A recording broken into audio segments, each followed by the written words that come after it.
Okay, mic check. Uh-oh. No mic. Oh, wait. No, mic is gone. I mean, mic is good. It's just that there's no sound. Oh. Oh, shit. Hold on. Adjusting stuff.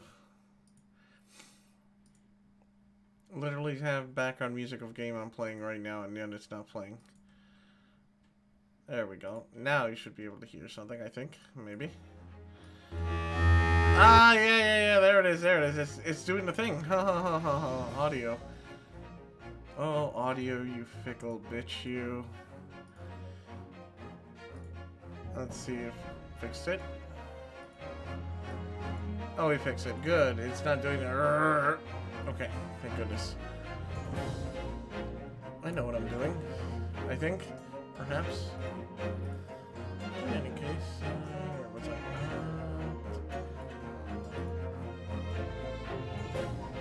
I think I got it. By Jove, he's got it.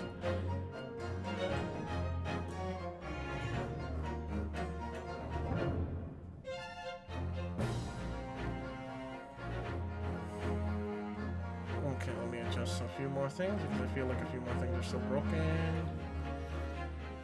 Sorry guys, it's just one of the things. If you're gonna be... Oh, did I fuck up this one? I think this is a fuck up one. Whoops. Wrong model.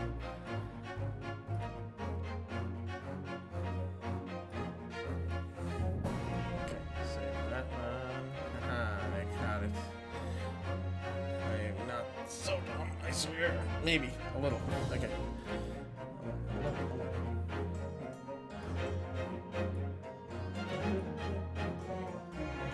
Hold on. I am that small.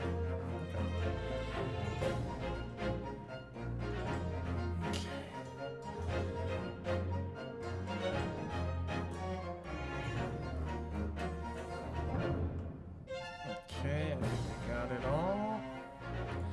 Oh, you're good.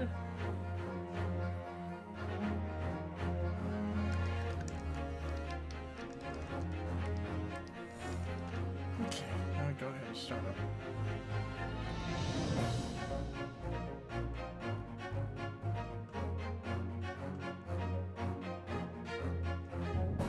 My chair needs a new outline. Still see it. Oh, hey, Smart Neko, how's it going?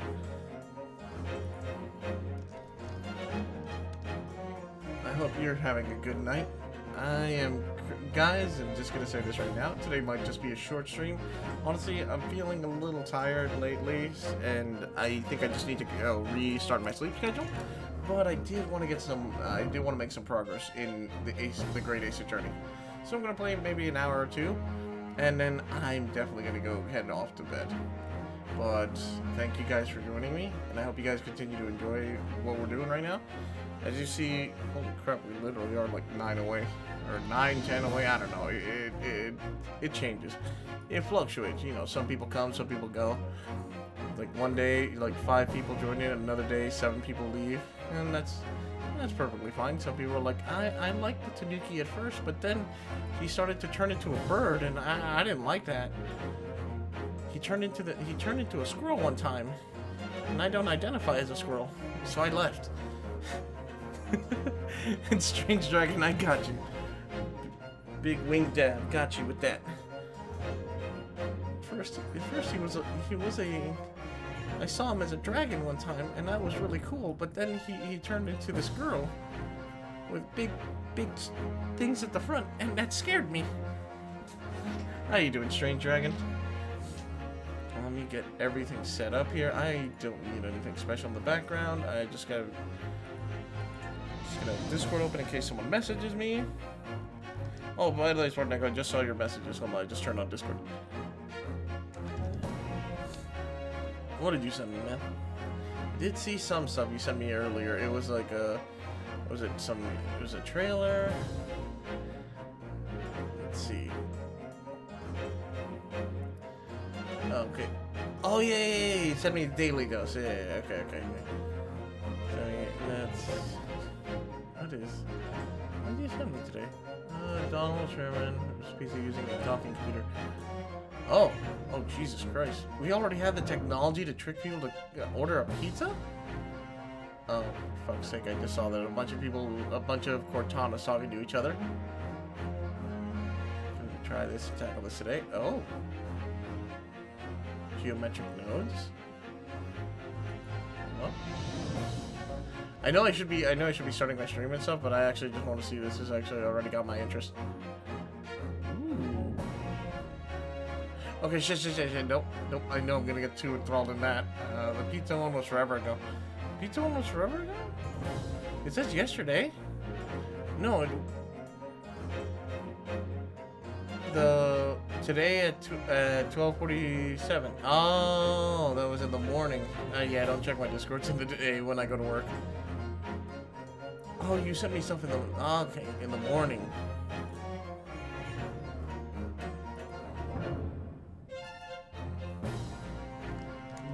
Okay, now we're here. Let's go. Sorry, guys. I'm starting up stream... I know I'm starting up stream late. I actually passed the fuck out, and I took that as a sign that I definitely need to work on my sleep schedule. Because, bro, I just been feeling, like, weird. I almost started to fall asleep at work. Thankfully, I'm too stubborn for that. I managed to get all my work done. By the way, manager or any boss or anything, if you're out there and watching my stream, heaven forbid, or maybe retroactively you decided to look back at my streams, yes, I work my ass off. Yes, I make sure I do stuff right. Sorry if it looks like sometimes maybe I'm just not, but I am working my ass off. So yeah, look, I'm being responsible. I'm gonna go get some sleep soon. No, by forever, I mean technologically. Oh yeah. You're talking about the date of which that happened. Alright, here we go. This is shortly after we got booted out of the room when we found out that the person inside the second cabinet is actually the runaway ballerina. Okay. I wish we hadn't been thrown out like that. Oh yeah, we literally got thrown out of the goddamn... I wish we'd managed to find some clues as to what the speckled man might be. I bet you, inside that briefcase, her pet is basically a snake. You know, what would a Russian ballerina who ran away from home have as a pet, right? What do you think, a talking mouse? What the fuck? Get out of here, Disney. Disney has rotted away your brain if you think that. It's a talking snake, after all. Slides, fun-sized candy bar swords out. Ooh. Oops, the snoot. No booping the snoot. It's a Russian bear hunting doggo. Oh, God. Wait, no, why is it a Russian bear? Yeah, just have Russian bear. Da. We didn't manage to investigate at all. And I imagine... Yo, he's not gonna let us in. We won't be able to for a while longer. We're not gonna pass that sailor guarding the door. He's clearly glaring at us. I meant to say, don't even think about it. Oh, wait a minute. Well, what happened to our great detective friend? Where did he go? Yeah, I was about to say, what happened to Sholmes? When did he do that? He just disappeared. Oh, great. She slipped away as quietly as the wind, but not before ensuring these were securely back on my wrists. Bastard.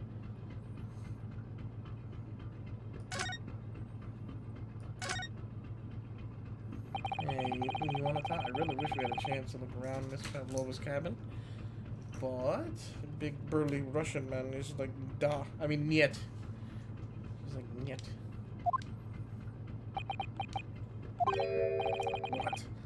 Why you look like that? You want something? Maybe. You want me to throw you out again, Definitely not that. Listen here.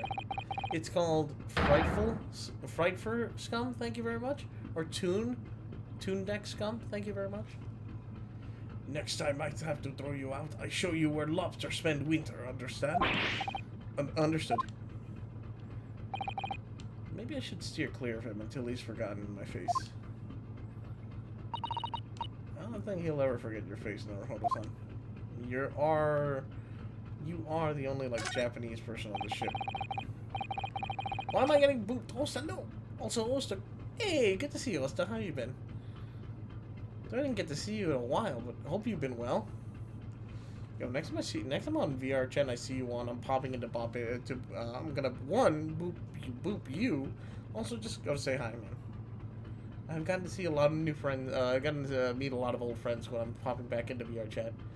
And I'm actually glad I got to meet an old friend of mine by name of Oppression, and I'm just so happy there. And playing Destiny like a madman. I see. I want to play it. I do want to play it, but I'm so far behind that the grind is too much. I just can't. The grind is too real. I can't do it. I can't do it. That's the emergency. It's probably best not to. Oh, alarm. It says press only in times of emergency. I'm doing alright, Seki. What the hell? Why didn't I hear the sound? Hold up. Something happened. Thanks for letting me know that. Oh, I see what happened. Okay, so now I got it. I can't pretend like I got scared because it's gonna be fake. But I'm sorry, man. No, Malcolm, your dragon mates come to me. It will be fun. I mean, there's like 60 days of the session left. You have time. Alright, you know what else? I might take you up on that later. Buddy of mine got VR, so he's super hyped. Ooh, that'll be fun.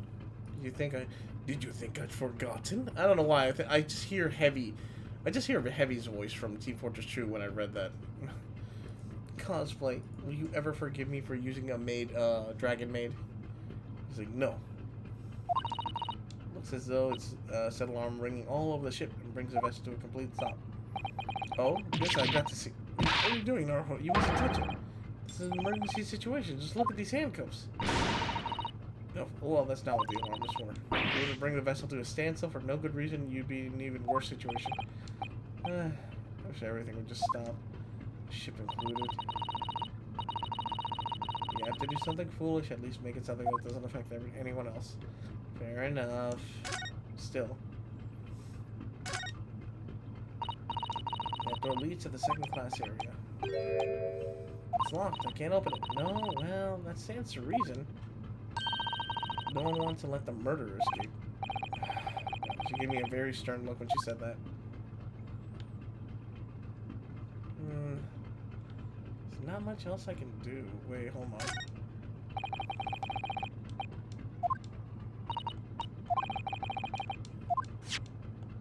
Any changes? The writing is so neat, precise, every detail. Okay. Look here. Last night mostly blank. Presumably that means there was nothing to report. So basically no one came on board, and she's been here this entire time. Alright, I guess we just move back to our room. Can't go in there, sadly. So back to Kazuma's cabin. If you're still doing okay, you still up for dual monsters? Probably not tonight, Seki. Tonight I'm probably just gonna pass the fuck out shortly afterwards. Then I'm just gonna go chill. Well, I'm going to pass the fuck out afterwards. And then I'm gonna go to work. Because I have to work. Because your boy here works for a living. Help me. Help me! Hold on. Fixing. Oh, there we go. Audio sync stuff. And hey, Dark Phoenix, how are you? Still investigating in here. Of course, it's a murder scene. Oh, yes, on that subject. I wonder if Inspector Hosonaga is unscathed. What do you mean? Unscathed. He put our neck. Surely you haven't forgotten, have you? Naruto-san? Don't you remember what he said about allowing you out of the cabin to investigate? He was going to talk to the captain about it. He said he'd lay his life on the line for you. Oh. Oh, yeah. Can you do a favor when you pass out? Yes, Martin Echo. Okay. Also, Seki, next time when you and I have time to play Yu-Gi-Oh, instead of playing Yu-Gi-Oh, you want to do Resident Evil? 'Cause, dude, we still need to finish that. Let's see what he has to say for himself. Doing kinda good, just a little. What happened, dude? You good? How's everyone? Hopefully you'll. Alright. You know what? Vibe check. How's everyone doing? I'm doing alright, just a little tired. I just felt a little fatigued earlier today at work. I came home, immediately passed out. When I woke up, it was already like 7 or so. So, boot to the head. Wait, why is my notifications going off? What the fuck? What the hell? Notifications? Nani? Hold on.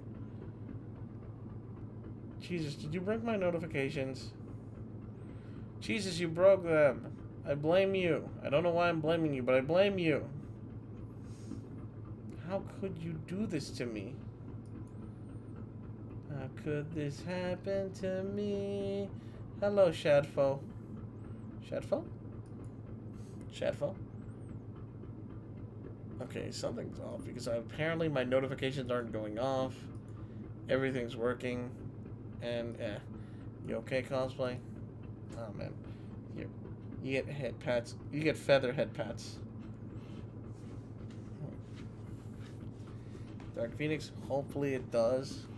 And for my next trick, I'll break Out Comes Avatar. Please don't. Please don't. Please. I don't want to break. I can't break! But hopefully you guys are doing alright. Anyways, let's go. Come on. We have stuff we gotta do. Still too hot to spell. Fair enough.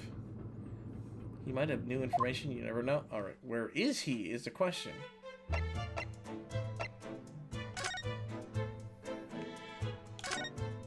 Oh, there he is.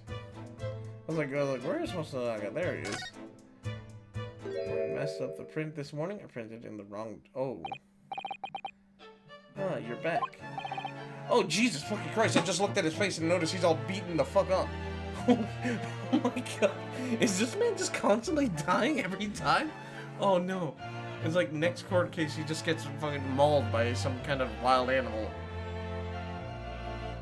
Oh no. He really is gonna lay his life on the line for me. What happened to you? Your face is... Please, don't worry about it. It just scratches. That is not a scratch. You literally took one in the eye and one in the jaw. Holy crap. Made by a bear, maybe? I told the captain I had given you permission to investigate. He told me he'd pummel me with his fist and then toss me overboard. What? But the pummeling was over in a flash, and he must have decided against throwing me overboard.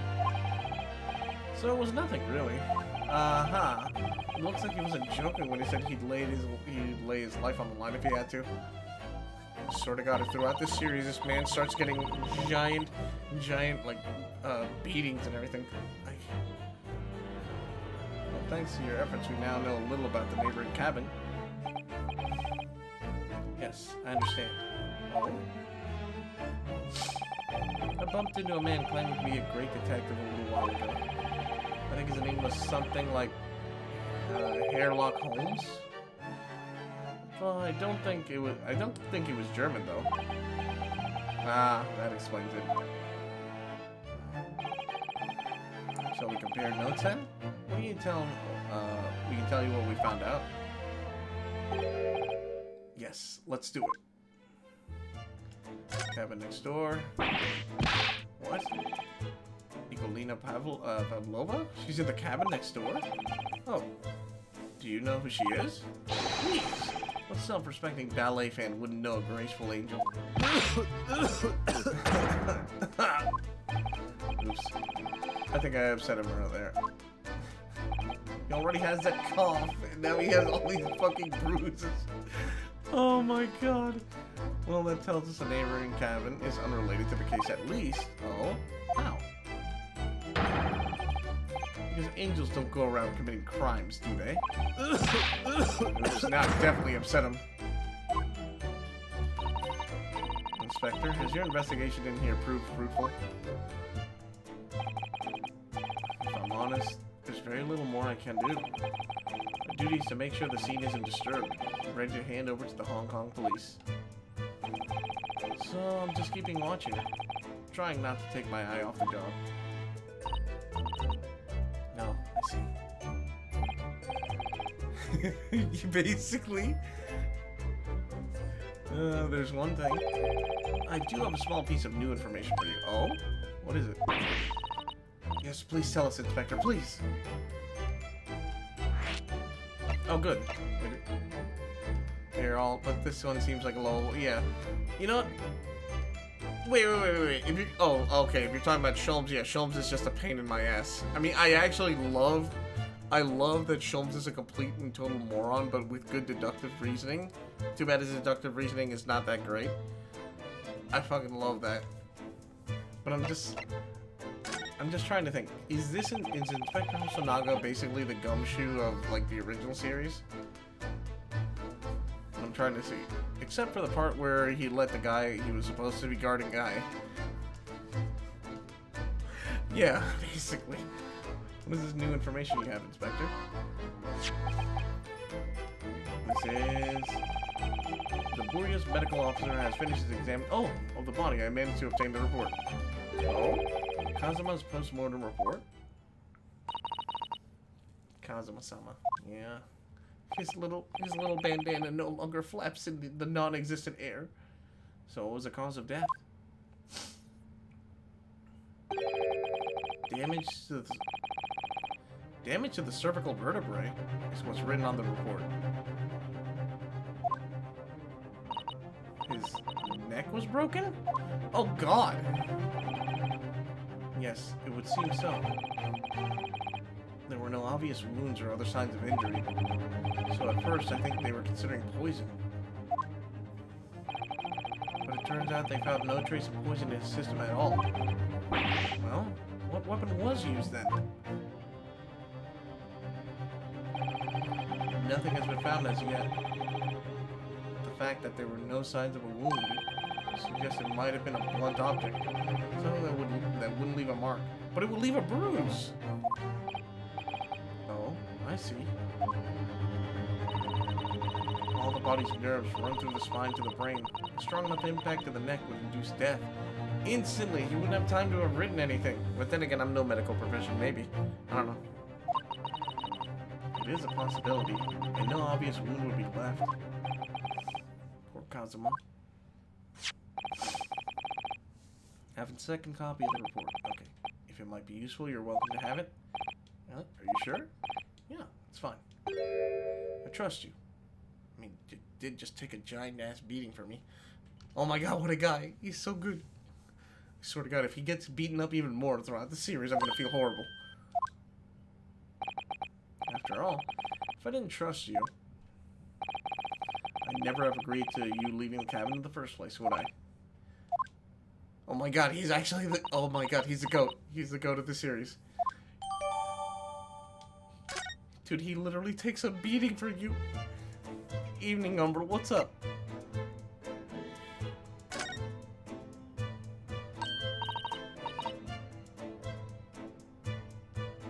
Oh, Mr. Sholmes was here, was he?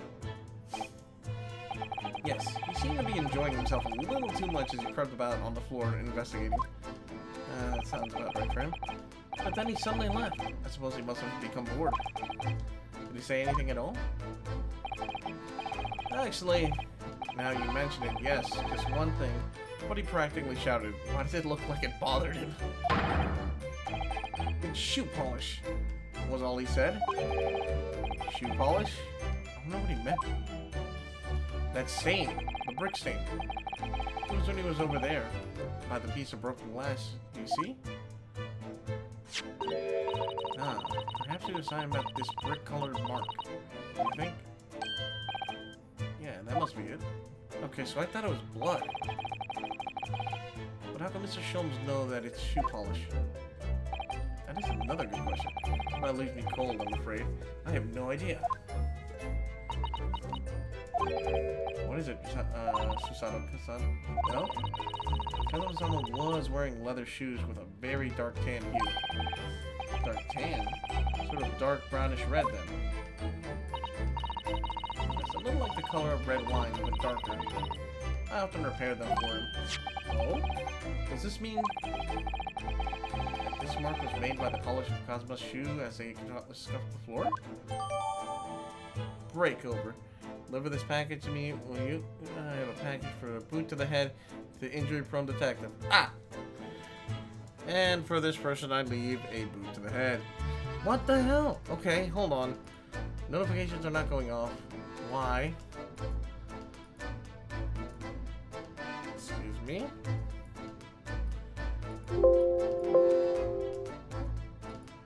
of sounds going off. Excuse? Or maybe they are. Do you guys hear them going off? It might just be me. Ay. Okay, see, that one went off, but the notification one for the bits didn't go off. I literally had to, I caught that in the corner of my eye and read it out loud. What the hell is going on?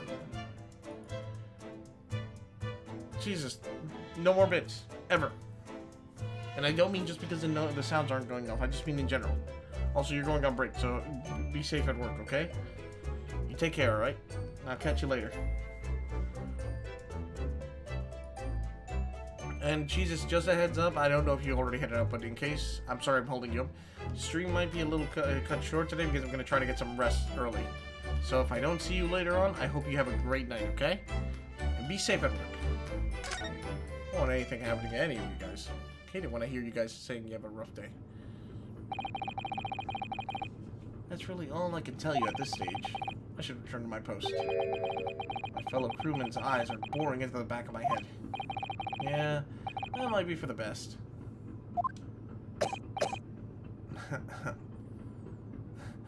So fucking beat up. Poor Inspector. You look exhausted.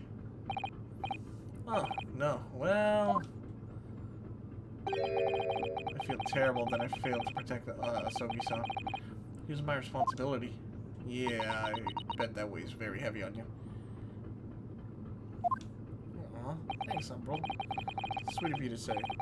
And I'm gonna tell you this, dude, that feeling is mutual, okay?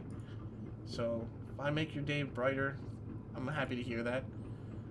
But, just saying right now, you guys make my day brighter too. So thank you. So I need to adjust where my positioning is on this thing. Oh wait, hold on. I'm gonna do that right now. Hello. I am right here. Let me adjust myself. Where am I? Where am I?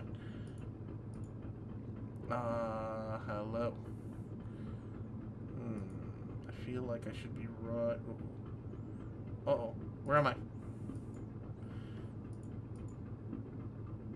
Oh, there. Wait. Oh.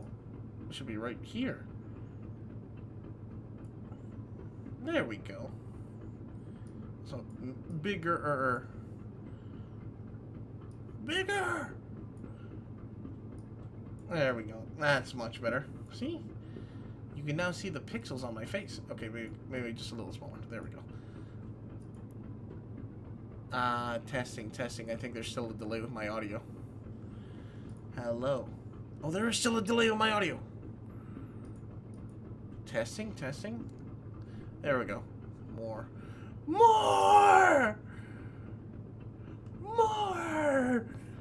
This is too much. Oh, you're looking into my brain. You're looking into my brain. Stop that. That's invasive.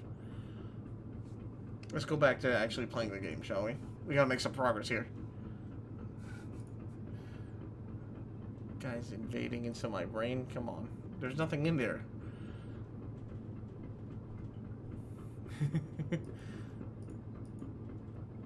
Okay, back.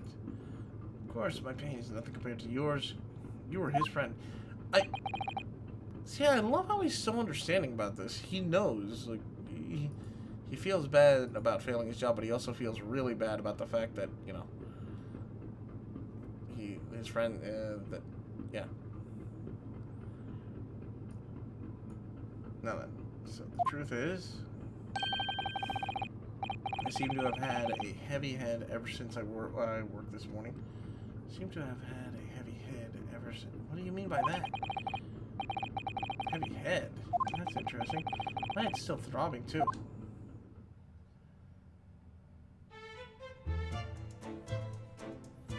So something's going on with us. Alright, examine this. Really such a beautiful color. This one, whatever it was, had broken clean in two, but the other half is nowhere to be seen.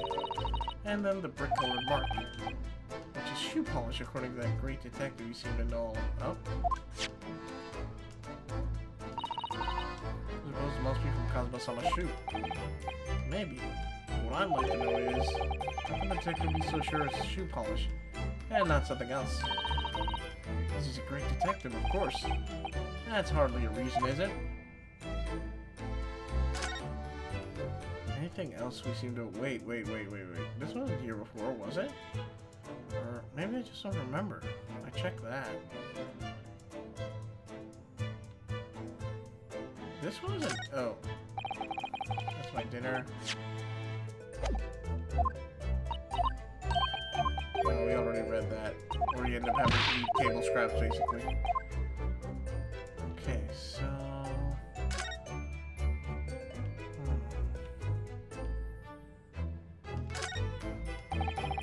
Oh, right!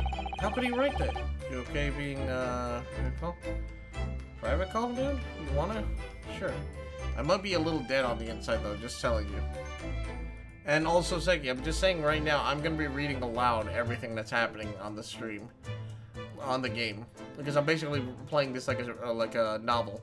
So I don't want to... if you feel like I'm talking too much, I'm sorry, but that's just how it is. You okay with that? Just let me know. So it's clear that these letters were opened with the ink that was somehow spilled on the floor. And they spelled a Russian word for wardrobe. It does seem to be an ambiguous pointer to you, Naruhodo-san, as you were sleeping there.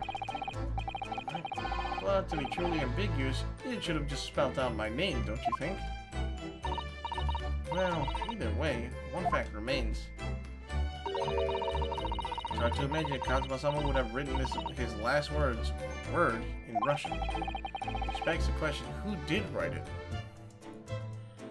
Hi. What's up, man? Dude, not much. Ah, I gotcha. Just did my first duel and one person just gave up. Nice. It happens often. It actually happens a lot oftener than you think. No, I just destroyed 3 of his monsters and just gave up right there when I just did original summon. Nice. Let's see, so it's clear these letters. Okay, they spelled the word Russian. No, I already did this. Let's see. The question is who wrote it. Okay, that's new. That's not new. There's gotta be something new that I... Oh, hello.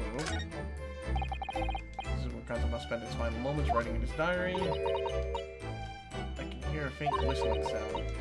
1:35 a.m. What looks to be some sort of speckled band is dangling from the ventilator grill. Look at his writing here on the page. It's almost impossible to believe that he's gone. Kazuma-sama left us a valuable clue in these words. I'm sure of it. I have to solve this mystery, Naruhodo-san. We will. Alright. Oh, hell yeah. Dude, go enjoy The Boys. That shit is so good. I still need to finish watching the rest of Season 2. And then we have Season 3 that came out recently. Huh? Yeah, no, now it's saying he's gonna go watch The Boys. Oh, okay. To be honest, it didn't catch my interest watching that. Hey, Sublime. I mean, I love a good deconstruction of like a trope, so that's why another example of a good deconstruction was like like the anime Magical Girl put Madoka. Yeah, I think yeah, Magical Girl Puella Madoka. Or, yeah, Puella Madoka no Magica or something like that. Whatever. But that one was a good way of like a deconstruction of a Magical Girl series, and this one is a nice little deconstruction of the whole superhero genre, which I really did enjoy. That was really good. I've been here for like 20 minutes. Sorry, it's just Sublime. I read that. You're like, oh, hi, bye. Have a good time now. And I'm like, wait, what? Did you just pop in now? Did you just pop in just now? But no, I was like, wait, Sublime, you were literally here earlier. You were like chiming in with Umbra when he mentioned that. When he mentioned that thing earlier. So, ventilator joins Miss Pavlova's cabin. Yeah, that's right. So what the hell is over on the... Just a few minutes before he died, Kazuma saw something emerging from it. A speckled band, as he described it.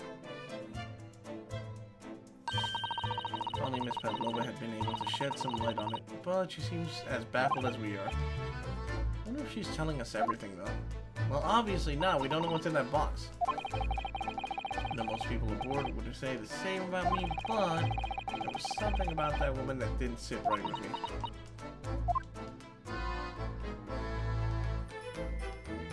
Okay, nothing else we need to do here. Oh, no.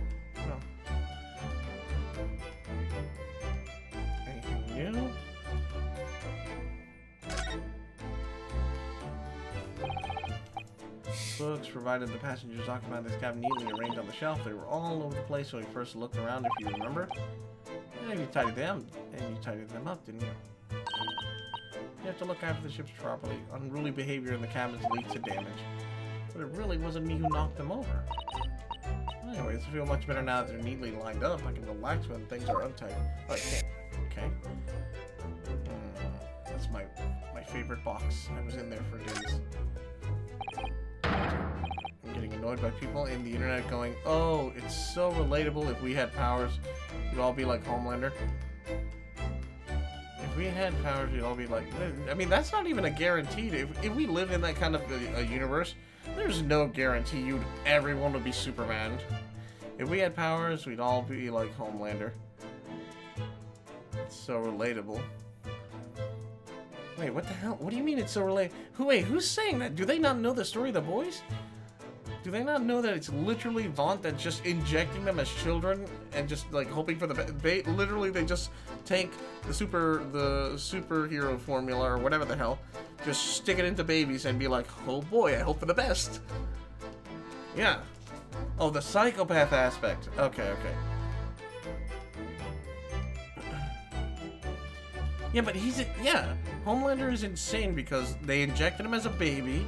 They saw he had the most potential out of almost every other super, and they were like, take him away, lock him up, train him, test him, do everything to him, test him. What can he do? Can we set him on fire? Can we shoot him? Can we beat his ass?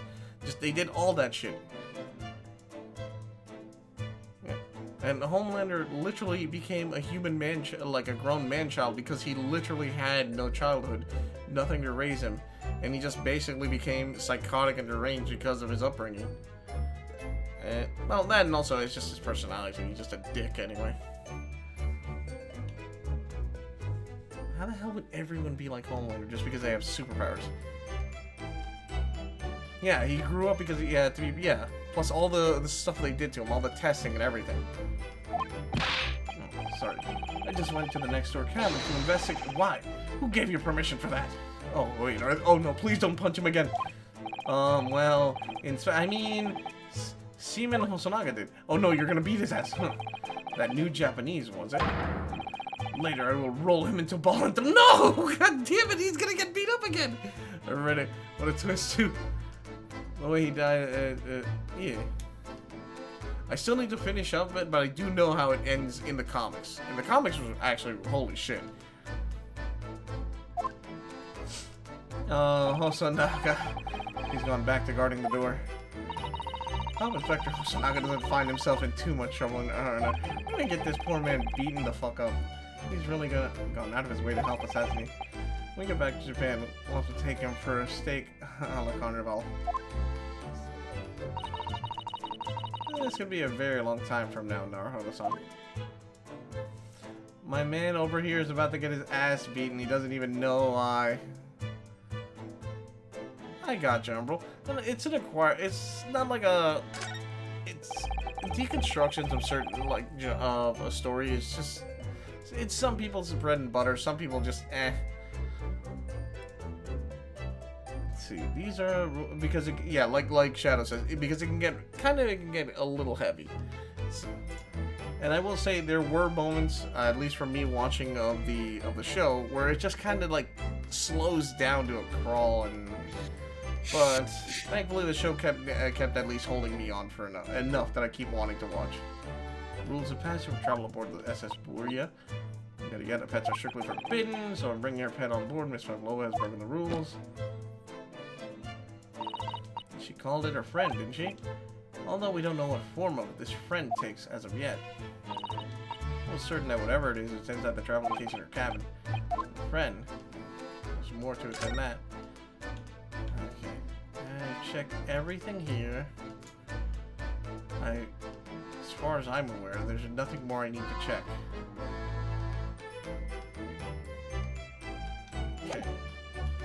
Okay. Peace. Don't have anything to present. Anything happen? Oh, something happened. 9th of January. So, I do find the evils. Ah. Look, Naruhodo-san. Seaman Stroganoff is gone. Strong enough? The burly Russian sailor who was always crossing his arms and glaring at us. All these Russian names are impossible to remember.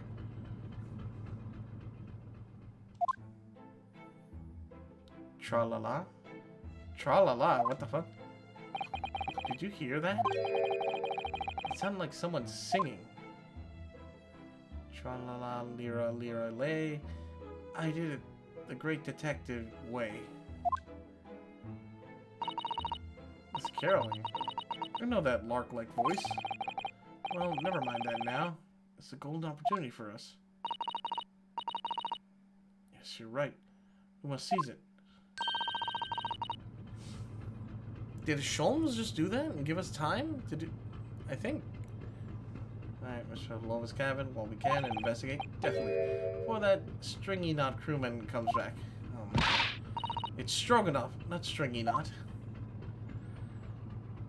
Alright, good. We have a bit of time. The case, it's open. Oh no! The table! Miss Pavlova isn't back yet. Susato-san. Oh! Where's she gone? Oh, there she is. Okay. Hey, what are you doing? Those are her private things. There's not a moment to waste, Naruhodo-san. We must investigate as quickly as we can. I suppose you're right, for Kazuma's sake. Not just for Kazuma-san. What do you mean? It can't be long now until we arrive at port in Hong Kong. I don't want you to be in those handcuffs when we get there. Really? She believes me. She must solve this case, Naruhodo-san. By ourselves if we have to. She believes me! And had to borrow me for adjusting the lock? Oh, I see. Also, check the DMs. You can also show you... Oh? Send me something? Ooh. What is that? Oh, nice. Oh, dear.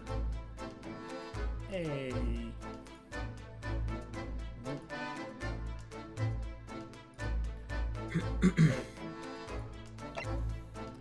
That was right now. Oh, nice. See, I normally stay away from those things, especially on morning walks when I walk with my dog.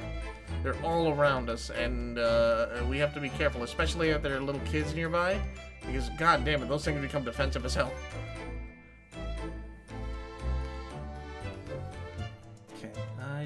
I need to check here. This is the most important thing. Oh my! Miss Pavlova's case is open. It's completely empty inside. But according to the great detective's great deduction, she was hiding her special friend in here. Yes, a friend that she had to keep secret because you're not allowed to bring animals aboard the SS Borgia. What kind of animals she had in here? More to the point. Where's it now?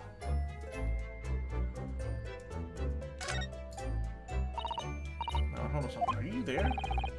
Why are you there? Ah, right, here. Yes, why? Oh, good. Well, you might have climbed into the wardrobe when I wasn't looking. There's no place to go. Believe me, I don't have a strange compulsion to jump inside every wardrobe I see, you know. Well, anyway, I'm not sure anyone could fit inside this one. It's full of beautiful outfits. I suppose they're all stage costumes. Thought I hoping we might find Mr. Pavlova's friend hiding in there, but no such luck.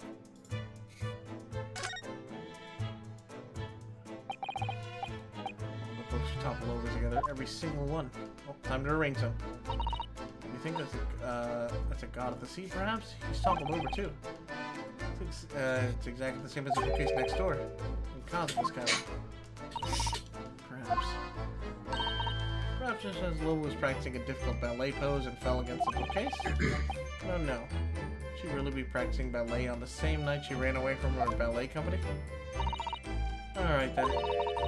Must have been you. You lost your temper and knocked it all over her. Yeah. Sashi. Holy fucking shit, dude. 38 months? I gotta start making notifications specifically for you guys doing this shit. Why are you thinking the bottom left? Because I wanted to make it start being in different places. Oh, okay. Makes sense. Point session, because guess what? You do amazing shit by constantly supporting my dumbass. I keep telling you, you don't need to. Just be my friend and join in. Or hell, when I pop in and see you in VR chat or something. Also, did Six relay a message? I know I couldn't join you yesterday, but he said you were there, and I was just like, oh, dude, tell him I said hi. Like, I may not have been able to join you specifically, but hell, I'm always gonna say hi to a friend if and how I can. Lost your temper, knocked him all over in a fit of rage. Okay, good. Yay. Still, I hope you're doing well, man. I say hi back. Just say it next time. Just say it. This is how I say hi. Not everything bad that happens on the ship is because of me, you know? Well, anyways, I'll set them all right again here. Don't see things in I don't like seeing things in disarray. You guys are fucking nuts. 2 years. Jesus Christ. Like, oh boy. It's really nice you guys have been following my dumbass for so long, but goddamn, guys. Wait, does she have a thing? Oh, she does. There's one of these next to... There's one of these next to the bed in Cosmo's room, too. Yeah, a bell cord. Canvas. Don't do it, don't do it! She barely hesitated there, and she gave it a good tug, too. No, I didn't actually expect them to come. We don't want them to. We're trying to investigate it secret. Yeah, I kind of forgot all about the whole secret thing. I'm dumb. Oh my god, Spartan Echo. Holy shit, dude. Oh, we're almost at the 4-year mark, too. God damn, guys. Honestly, this means a lot to me. There's just a few books on the desk, nothing else. By the looks of it. Well, Miss Pavlova only ran away from the ballet last night. She only occupied this cabin for any time at all. That's true. What kind of book she likes to read? Let's see. Yes, I see. See that Miss Pavlova enjoys reading books written in Russian. Thanks. I think I probably already knew that. Yeah. It's true to ask too much of people, Naruhodo-san. Kindly remember that. You know what? Fair enough. Trash bin, trash bin, trash bin. Alright, I got it. I will do the squats. 1, 2. Suppose every cabin has a waste bin for skip. 4, 5, 6, 7, 8, 9, 10. Shall we have a look and see what's been thrown out? Don't forget the... Oh, I have to be deer? Oh, shoot. Okay, I got you. Let me swamp over to deer. I always just like being the bird because the bird fits more with the look. Plus, I always just like that I could do the objection pose. Sadly, we're not in the courtroom yet for the game, so I can't really do that yet.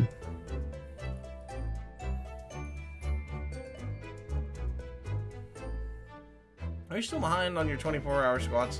We don't talk about that. Yes. I have to work on those too. That's my next goal too. Shut it. Sashi just like, haha, things never change. Things never change. I don't know if that's a good thing or a bad thing, but I'll keep it that way. As long as it's still fun for me.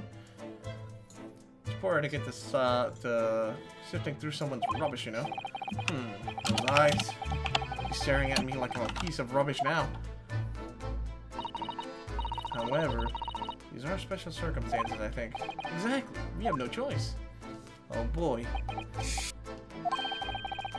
There's hardly anything in here at all. That was sad.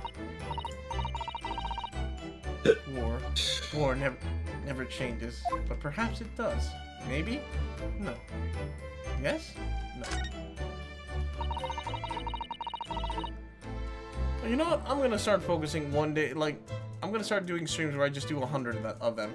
I'll just record them on stream, and as I'm doing a BRB screen, I'll just have it playing up in the top left corner or something in the background. It'll just be like right there. It just shows Alchem's squat cam, and it's just me doing squats over and over and over and over until the 100 is done and the video stops playing. I wonder what this little saucer is doing here on the floor. Yeah, it doesn't look like it's been dropped. More like it was put there deliberately. Actually, wait a second. Okay, guys, serious question here, because those of you watching on stream, those of you who aren't aware, a while back I made a promise that I'd be doing like squats for every number of followers, and okay, at a certain time during some 24-hour streams, it basically went crazy. Like sometimes during a 24-hour stream, a ton of you suddenly came out of nowhere and followed. And then I started to fall behind. And then I started to fall more behind. And more and more and more behind. And then it got really, really out of hand. And I think I over like 6K squats. So I have a proposition, guys. If I were to, before stream, just go into the VR chat world. There's a VR chat world where you can take squats, and it literally has a little number counter. If I do a recording of me just doing those squats there in VR, and you see the number going up constantly, and it's actually nothing but squats with that destroy muscles. Yes, it would. Trust me, I know this because I did 500 squats one time, and you tear muscles. That's how you build muscles. You tear your muscles, and so it hurts afterwards, and you have to be like walking all like fucking messed up. Yeah, see, even you literally like destroy the muscles. So what I'm thinking is, I will basically almost daily just do maybe a couple hundred squats or so, 50 to 100 squats, record it, have it playing in the top right or left corner, and you guys can just see it there, and it'll be proof enough that I've been doing these squats. And I'll just do it from different angles, so then it won't just play the same video again and again and again and again and again. Because then someone will be like, "You're just playing the same video again, huh? You think you're clever, huh? You think you wouldn't? You think you're gonna trick us?" Like, no, I wait. That wrong expression. No, I wouldn't do that. I would never do that. Oh, again, wrong expression. Ha! Just make a looping gif.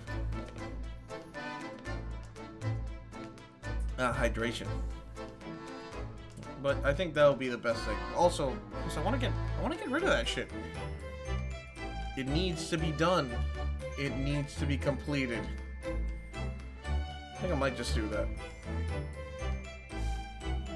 Yes, it doesn't look like it's been dropped. More like it was just put there deliberately. You don't think? Do you think there could have been a leak in the roof just above here? What? A leak? Is the ship quite safe? I'm sure that even if there was a little leak in the roof, doesn't mean the whole ship is going to sink. No, you're right. Of course you're right. She's really trying to persuade herself, isn't she?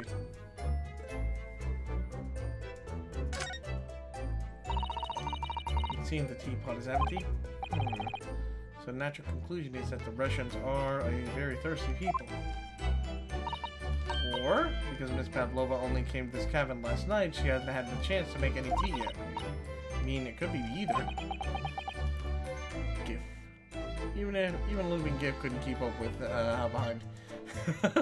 God damn. It's definitely that they're excessively thirsty. Like 1,000 to 1 on it.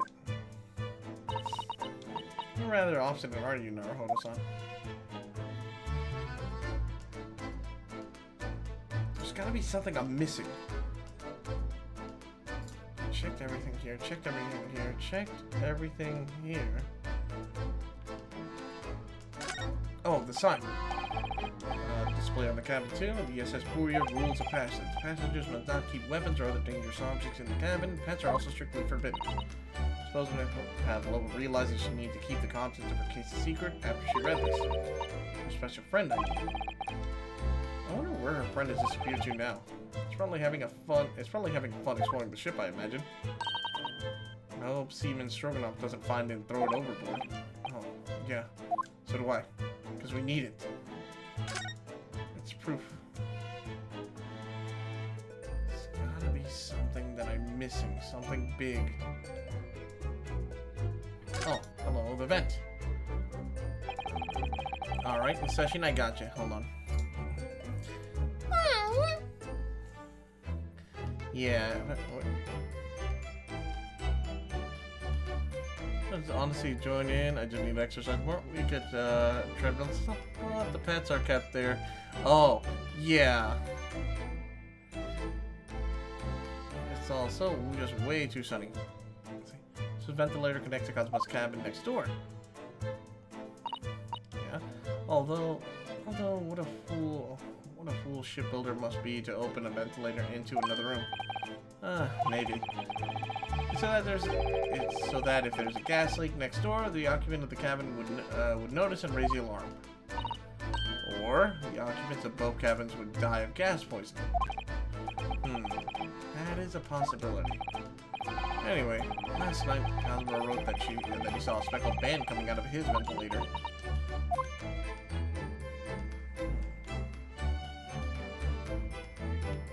What am I missing then? I guess the door? The door is the last thing then. This cabin door has the same simple sort of bolt latch that our cabin has. The bolt's drawn across. There's no way anyone could enter the cabin from the outside. Yeah, no particular heavy-duty bolt, is it? Still, it wouldn't slide across on its own accord, would it? No, the door is made of metal, so there's no chance of trickery behind magnets to unbolt it from the outside. And it seals up perfectly too, to stop any seawater coming in.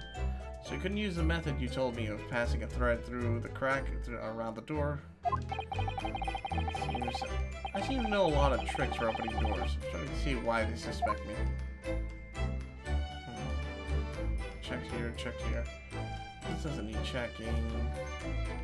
There's the thing on the floor that makes me think I need to look around the floor.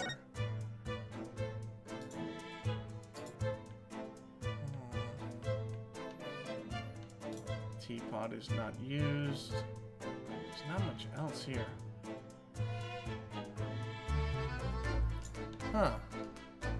Alright, later session. You take care, man. Bit sick. Oh shit, I hope you feel better, man. Sorry to hear you're sick.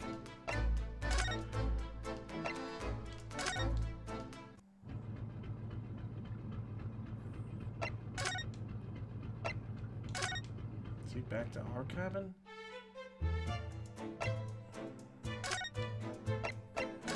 No, it's gotta be in Miss Pavlova's then. We're missing something in here that I need to figure out. Check everything here. I can thoroughly vote. I couldn't find anything. Have the great sleepies. Don't let the bed bugs obliterate the middle class. What the fuck? I'm gonna learn that tutorial I sent you. Ah.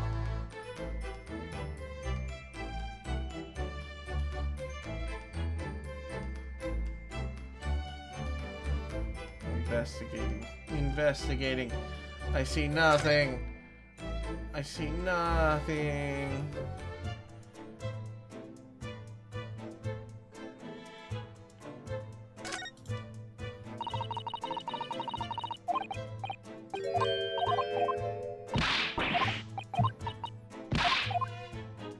Okay.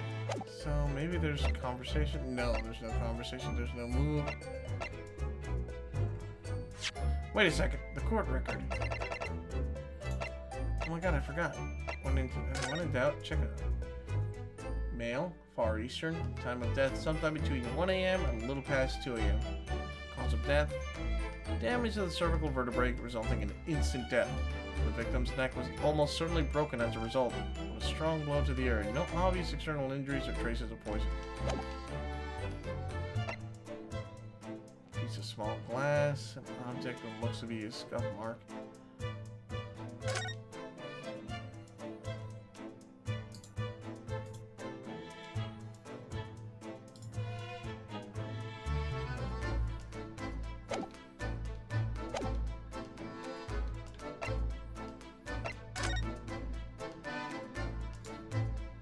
Anything else I'm missing in this room before I go? All this is done. Investigated everything here. Investigated everything here. We even checked here. Check the latch, check the bolt, check the door, check this.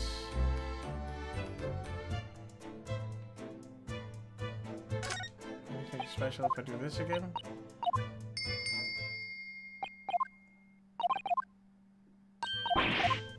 Okay, nope, nothing there. Alright, time to move.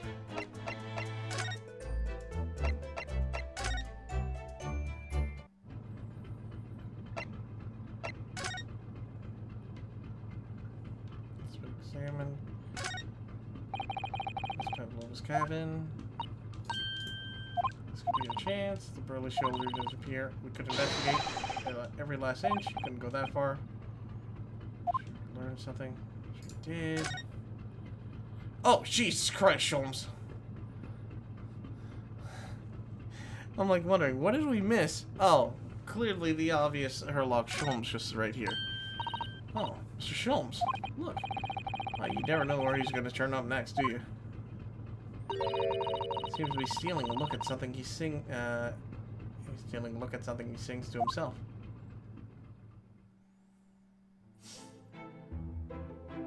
Tra-la-la, lira-lira-lay. I did it the great detective way. He's still singing. Do you think he hasn't noticed us? Or he's simply in entirely high spirits? Yes, there were times, I'm sure you knew, when the yard bit off more than it could chew. And through it all, there was doubt. It's lucky Herlock was about. Excuse me? I solved it all and stood tall. I did it the great detective way. Mr. Sholmes! What is it? What do you want? Do you want to find him? Then, oh my god. I fucking love this. Honestly, interrupting a fellow when he's singing? And I was just about to reach the climactic finish. Sorry, I thought you were never going to stop, so I figured now's a good time as any. I very nearly dropped into the floor with one of my famous right hooks. Alright, I get the picture. Now, could you put those fists away? God damn it. I wasn't expecting Holmes to be there. Mr. Sholmes? You seem to be examining something before we interrupted you. Ah, yes, that. I was immersed in the study of the ship's logs as penned by the stockingly built crewmen who are usually on guard here. Oh yes, the ship's logs. And did you find anything of use from there? Well, after 2 a.m. this morning, the majority of the entries are blank. Which means that there was nothing to report. Nothing of note happened. So... You truly are a student from the land of the rising sun. You've never been utterly blind by... you've been utterly blind by it. Sorry?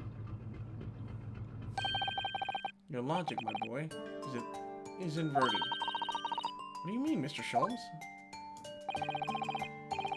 Observe the other pages, and all shall become clear. It would seem the same crewman off-stand sentry in... It would seem the same crewman off-stand sentry in the first-class passageway. And he has an almost religious practice of recording nothing to report every half hour. Oh? He writes that every 30 minutes? Nothing to report. Precisely. But simply, the seaman writes nothing to report when there is just that. And yet, the ship's log from last night is largely blank. He didn't even write nothing to report. Do you mean... Yes. There were circumstances afoot last night which led to the seaman being absent from his post. What kind of circumstances? What happened? That remains a mystery for now. We can be sure something significant took place. No, so significant that it caused the seaman to forget his regular habit of scribbling nothing to report in the log. These are important details that would stake my life on it. You must log the ship's log to your mental file. Okay. Now that deduction was worthy of great detective. Aw. Hey, Unlucky. I actually need to rename those, seriously. Those need to be renamed. They need us, the little point system. Oh, really? Okay. Yeah. I need to seriously rename those things. Because I honestly... Also, holy... You know what? 69 points? Hell yeah, nice. Nice one. One day I'll rename them properly and think of a proper name. Now you're starting to understand what my way is. I see what makes Sholmes brilliance. Oh no. Name it Chemical X. Oh great. I become Professor X. No, Professor Utonium. Jesus Christ. Okay, I am then. Professor Utonium now. You, Professor Utonium, accidentally added an extra ingredient to the concoction. Ouch. What? Ouch. What is it? Are you hurt? Don't worry. He has a headache too. Everyone has a headache apparently because they've been exposed to something. Seemed to be afflicted with a throbbing head this morning. For some reason. Nothing more. Yeah, everyone's got a headache. It's something in the cabin. Wait, gas leak? Wait, actually? Yo? Actual gas leak?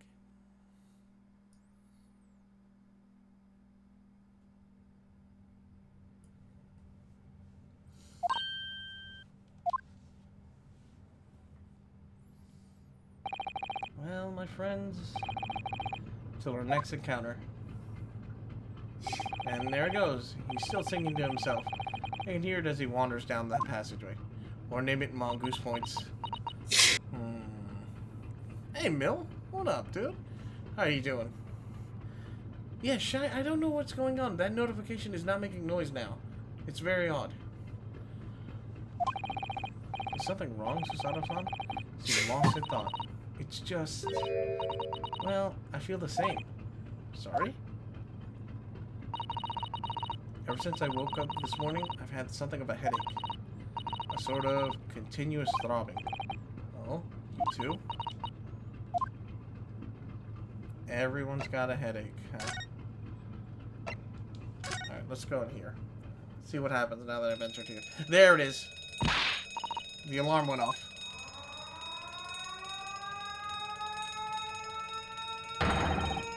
Shut down the engines immediately. Vessel sighted for a quarter-mile for... What? Vessel sighted a quarter-mile for... Wait, another vessel? Should stop. Heart to starboard. All hands brace for impact. I think we're about to crash into another ship. What? How? Oh! I can't stand this. Hold on to me. What? Oh. Susato-san, are you alright? Are you injured at all? I think I'm fine. Thank you. Naruhodo-san. What the fuck? I wasn't expecting anything like this. Looks like we avoided a collision. I think. Yeah, the ship has come to a stop. Oh my goodness, what about you, Naruhodo-san? Are you hurt? No, I'm fine. Hello? Is anybody in there? Shout if you need assistance. Uh-oh. That sounds like Stroganoff. Inspector Hosonaga? Is that you in there, Naruhodo-san? Unbolt the door, quickly. Wait, it locked? It locked.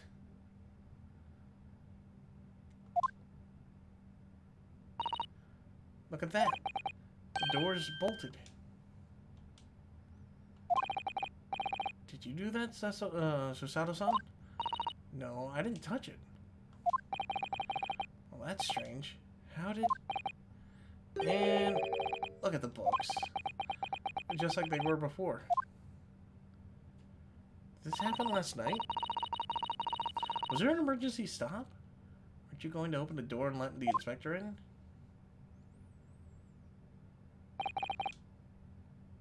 I'd better tidy this place up. Our violent emergency stop had to solve one mystery at least in a very vivid way. But I know that what awaited us on the other side of the cabin door would not be pleasant. I hurried along, tidied up the cabin with a new sense of foreboding in my heart.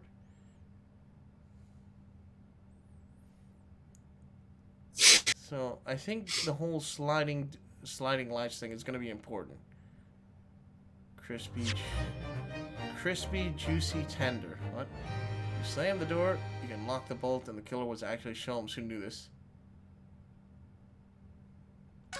What I think happened is last night, or the night before of the murder, there was an emergency stop, and that's where she got on board.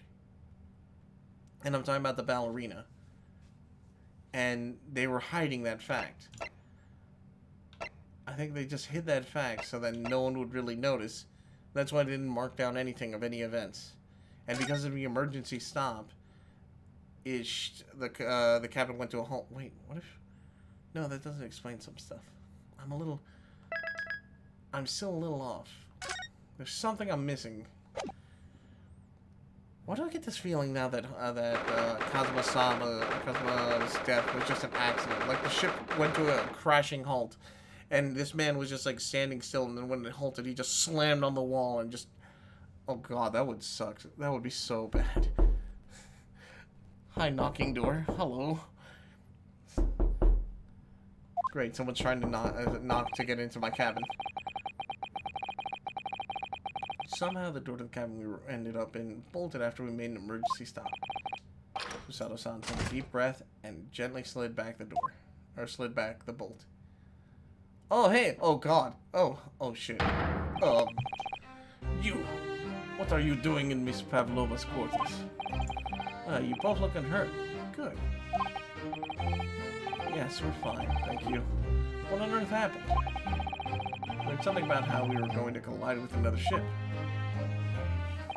Yes, it appears to have been a false report, though. Well, how'd that happen?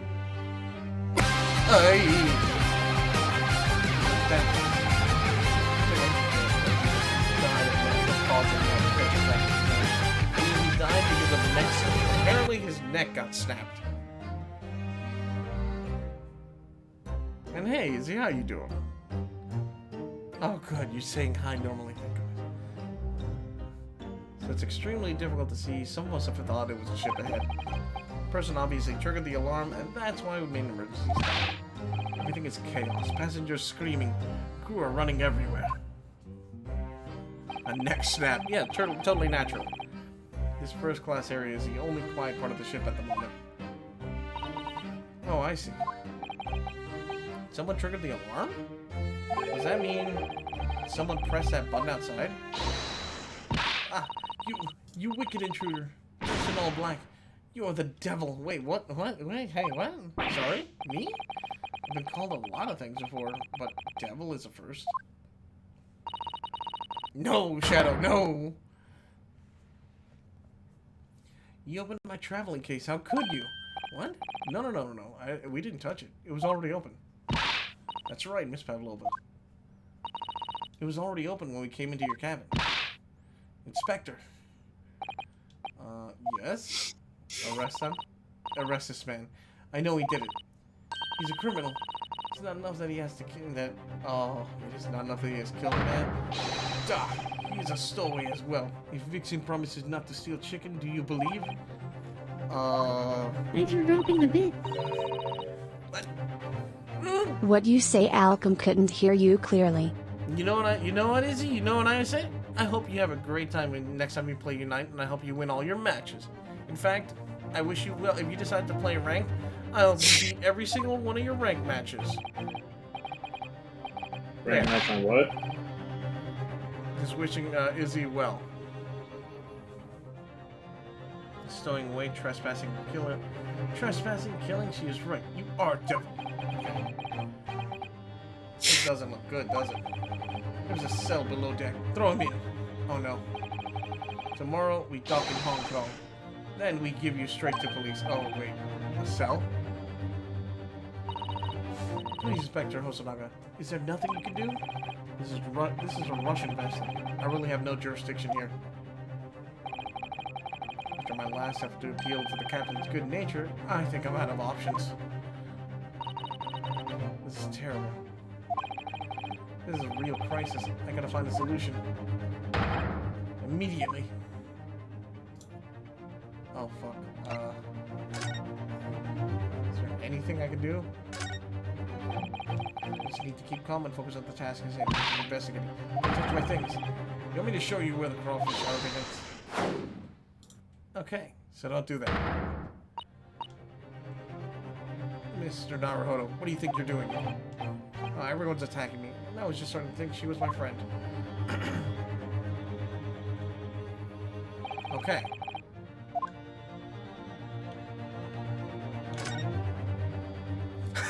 God damn it!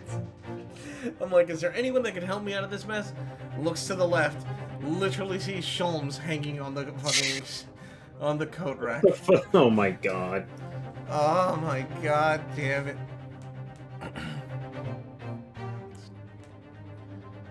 Tried to get something from the dead guy, and Pablo made the emergency alert to struggle not to cause that. Ooh.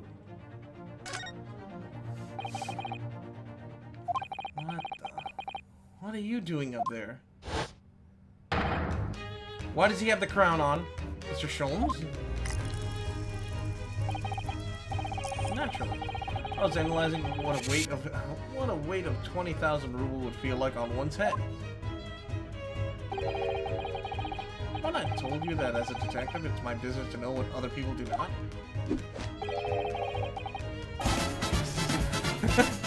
Hey, what's up?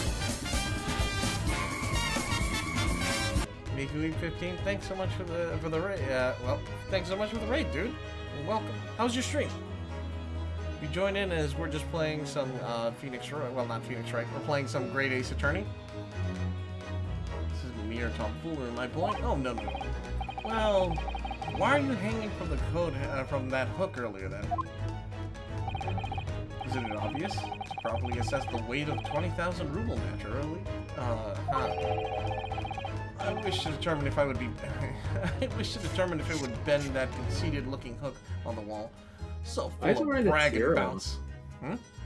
I just wanted the tiara on his head. Because he's bragging about it. He knows something and he's about to probably show it off. Jeez. I never know whether to take this man seriously or not. You again, the great detective. Ah, Inspector. I confess, I've been looking for you. Oh? Analyze, deconstruct, reconstruct, analyze every deconstruction and reconstruction phase. Ooh.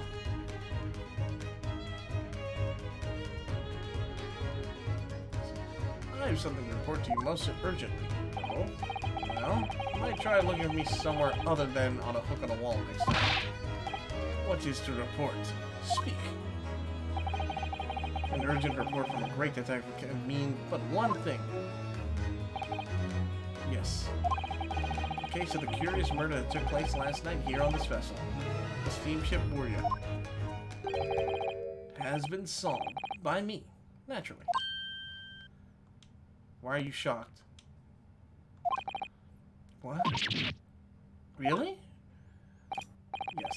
I have eliminated all possibilities. No other explanations exist. That's how you will be able to find the solutions. I'm a simple. I touched Minecraft once and forever, and now I want to play. Ah, I see.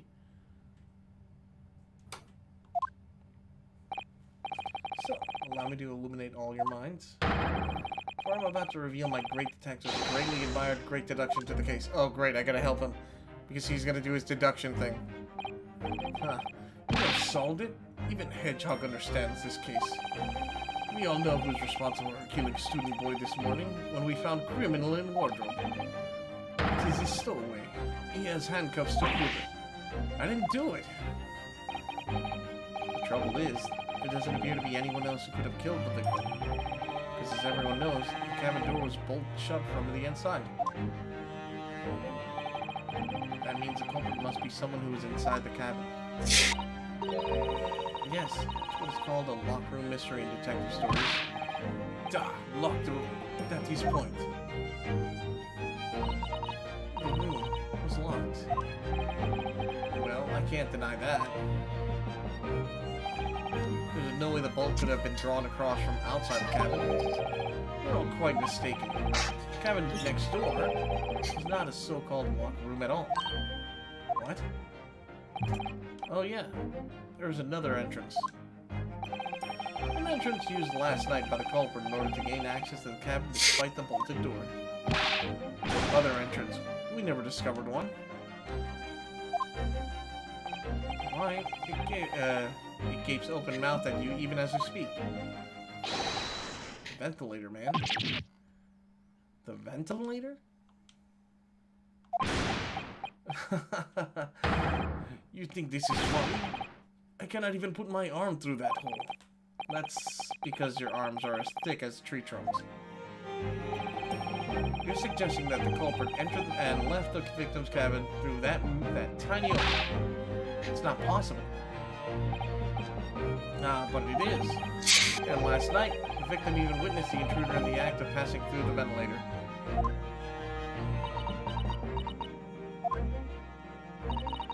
Mr. Sholmes, do you mean... Are you referring to the words Kazuma-sama wrote in his diary? 1:23, I can hear a faint whistling sound. 1:35 a.m. What looks like some sort of speckled band is dangling from the ventilator grill. Precisely, my dear madam. Are you gonna tell me this whole thing was a giant accident? Because I believe, from what I understand, it looks like her pet snake came into the room, and I hope to God it's not that this pet snake just somehow got into the vent shaft, went in there, and saw Kazuma and just strangled him.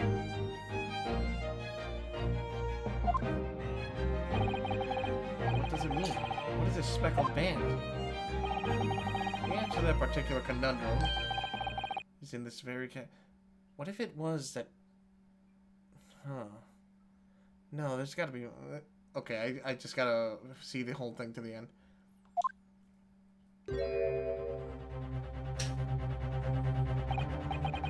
Mr. Sholmes, what are you doing?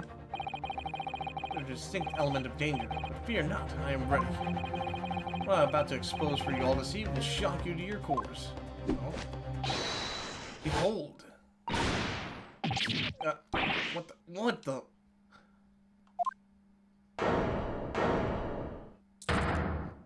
It's a constrictor! I knew it. Oh my god, it's actually a constrictor. No.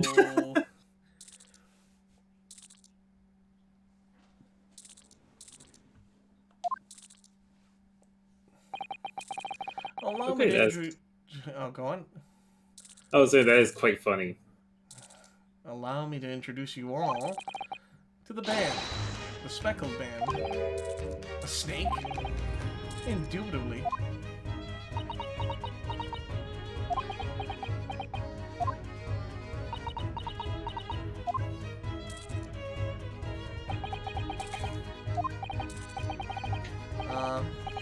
Mr. Sholmes, just one thing. Pray, what troubles you? Well, that snake isn't really speckled, is it? It looks more stripy, wouldn't you say?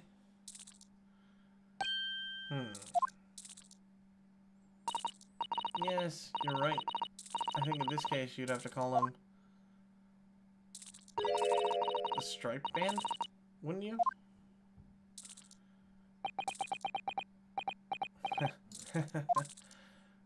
Okay, then. You both see and observe with distinction. However, do you not think that is precisely the trap into which the culprit wishes you to fall? Oh my goodness, really? It's a trap? How exactly? I think perhaps it's time to explain the intricacies of my train of thought. Creative, kind of hard, but I do want to have fun. Yeah, Izzy, you have yourself fun. What's it making rattling noises? Because Capcom doesn't know what a snake sounds like. And it's the sound of it sticking its tongue out. Are you ready, Miss Pavlova? Sorry for the young man who died, but that is all. His death had nothing to do with me. This whole thing has nothing to do with me. There are two conclusions I have drawn from the facts. Number one, last night your friend infiltrated the victim's cabin.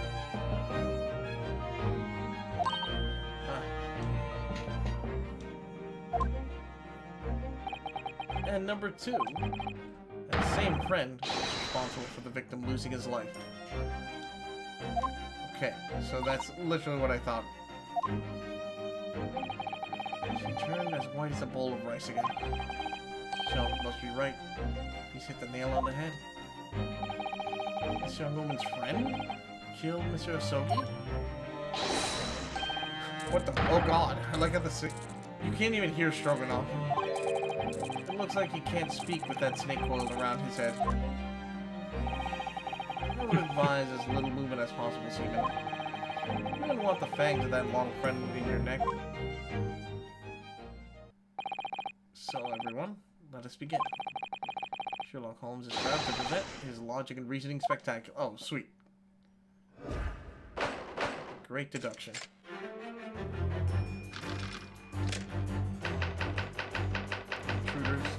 Intruder's identity.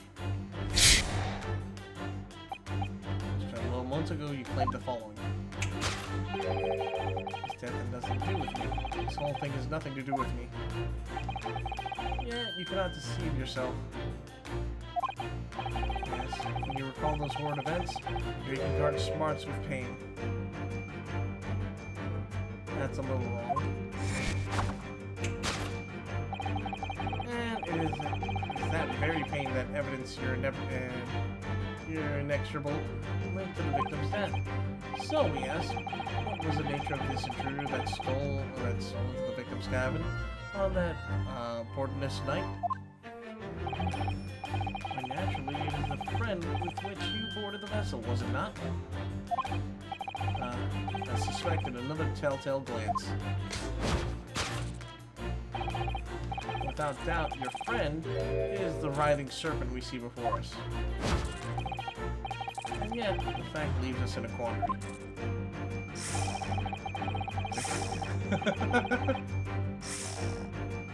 I'm sorry, I fucking love that in.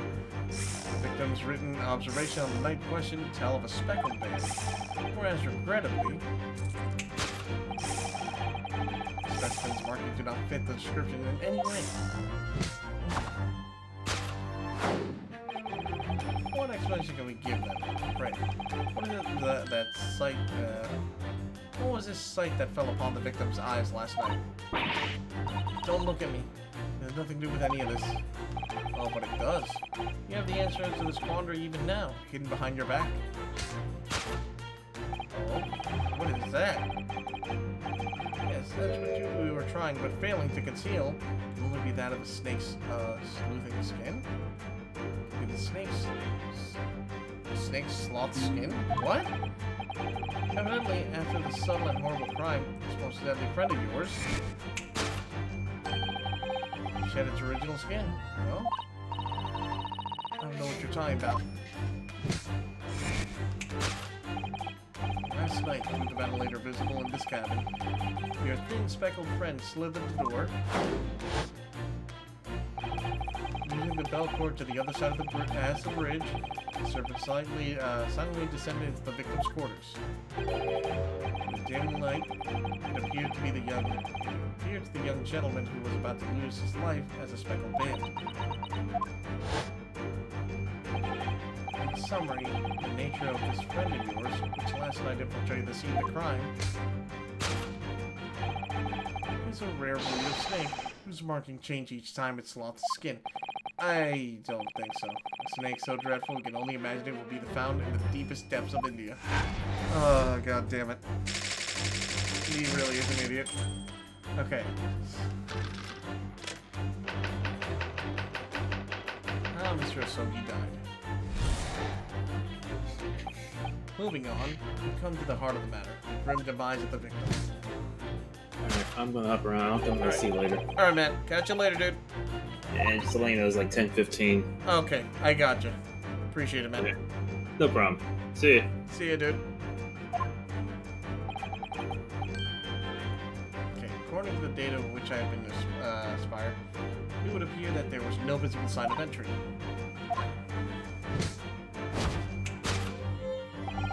In fact, the circumstances of the victim's death can only be explained by a terrible venom.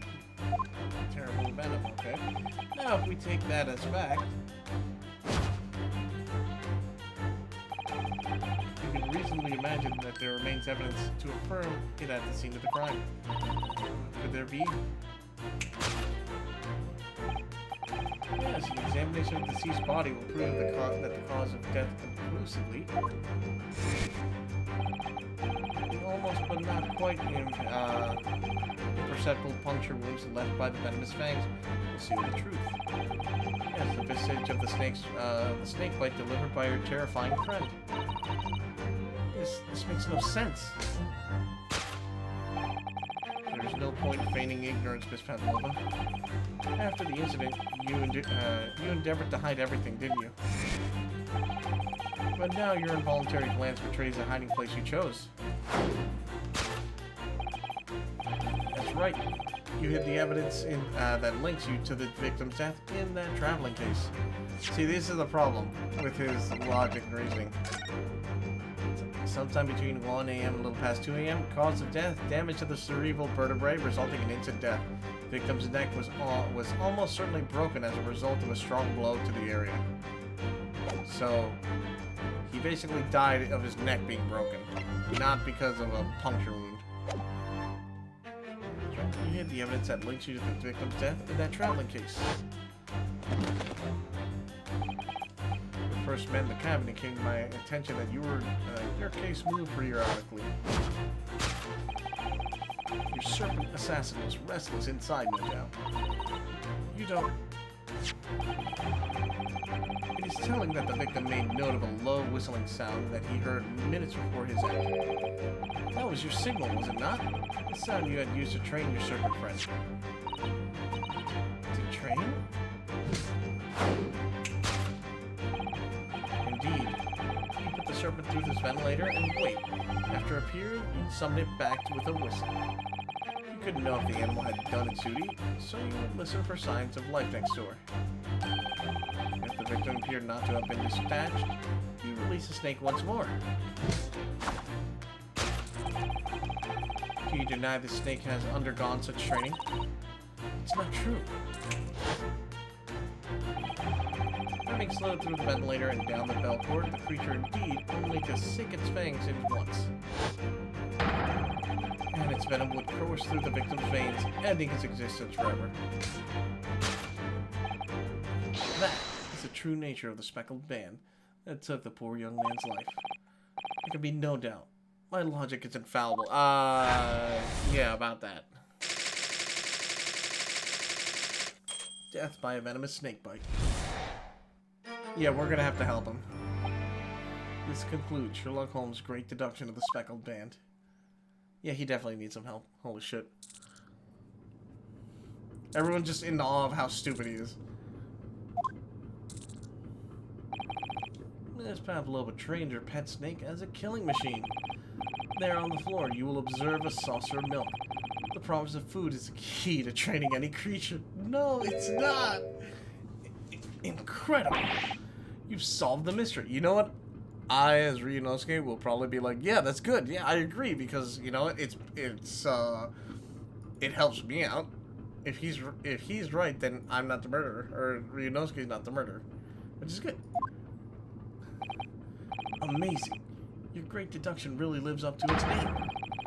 I see now why Sherlock Holmes has become such a household name. Oh, no, my head hurts just listening to this. My dear man, it was nothing remarkable. As the Russians say, I could have done it with one left hand.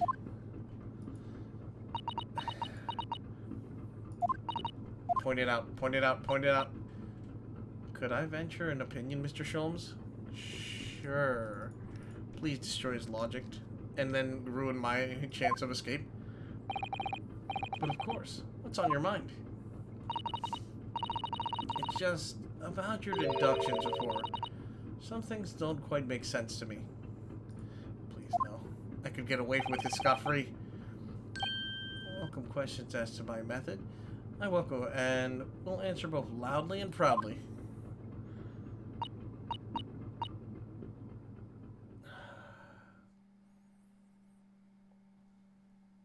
Alright, good. First of all, she's going to destroy my logic right here. Snakes are egg-laying creatures, part of the reptile family. That is correct. You are well informed, madam. And reptiles, don't drink milk. It's really only mammals that like to drink milk, you see. So, I'm not sure it would be possible to train a snake using milk as a reward. No matter. No doubt Miss Pavlova used some other treat to encourage her pet to do her bidding. That was merely an example. Logic holds. Well, there is something else. Snakes have no ears. Ah. Yeah, so I'm not sure it would be really possible to signal a snake by whistling. But madam, what are the tales from Arabia? Have you not heard of the snakes that dance to the sound of a flute? It's because of the rhythm, it's because of the vibrations. I think perhaps performers play their music in time with the snake's natural movements. Oh, I see. No hand, no feet, no ears? These creatures are so inept that as to be practically useless. Don't take it out of the snakes, Mr. Sholmes. There's one other thing. You have more? She's literally tearing them apart. Oh, nice, is it? Snakes use the scales on their bellies to propel themselves. So, I'm not really sure that a snake could manage to climb up a flat bell cord like the one on these cabins. Then I should try harder. Then it should try harder! Oh my god. That's great. Please don't be angry with me, Mr. Sholmes. The point is, even if the snake had gone through the ventilator to the next door cabin, it couldn't have come back without help. What I'm trying to say is that there are a number of reasons why it's difficult to imagine the snake could have had a part of this. You've destroyed his logic. Oh, you've broken him.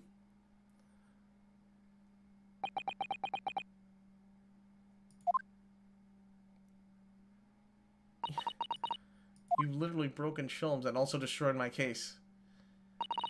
I think we need to step in and help again, Mr. Naruhodo. Yeah, oh no. You don't mean... Yep, we need to modify Sholmes' latest deductions and turn them into the great ones they ought to be. I had a feeling this was coming. Alright, let's give it a try. Just what I was waiting for, Mr. Naruhodo. Yes. Right. Kids from a dump? Hell yes, oh my god. You get a cool toy out of it, and you just get a nice simple meal? Yes. So cast your eyes down to your wrists again, and I'm free again. Somehow. You've done it again. Your handcuffs are gone. Where did they go? Fear not. I shall see that they're restored after our work is done, of course. I wish you'd just leave them off.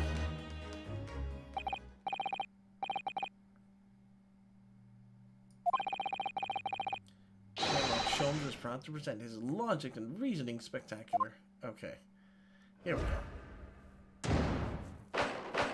Course correction. Hold, Mr. Holmes.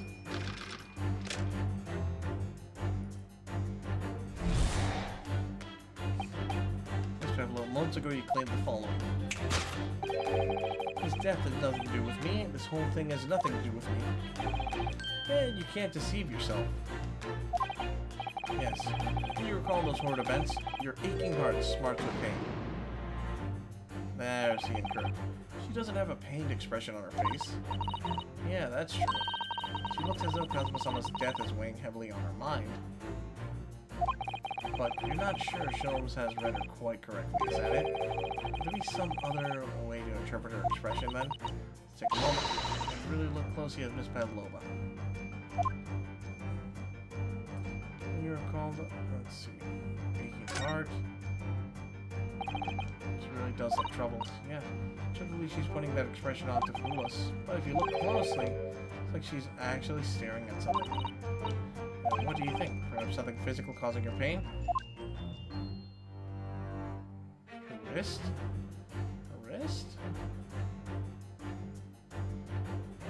claw scratch. Oh! Oh, Naruhodo-san, look! That looks like a little, very painful wound. Looks like a scratch made by some kind of small animal. And fairly recently, too. Well, whatever scratcher doesn't appear to be around here.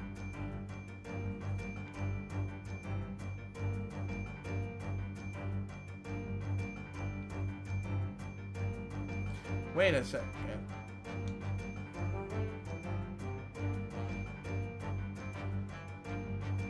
Left ear. She has such petite ears among that beautiful hair, like little pink shells. What's this? There's something dangling down from her ear. It's an earring, dude. Ah, that's an earring. Crescent moon part looks as though it's made from wood. It's charming, isn't it? They do seem to love adornments like that.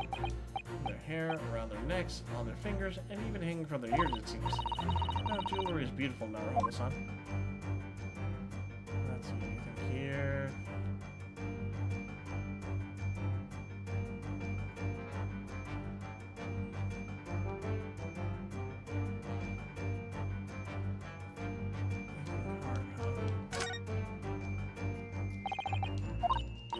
Oh, wait, no wait, I just need to show the hand. The hand. I just need to show the hand, that's it.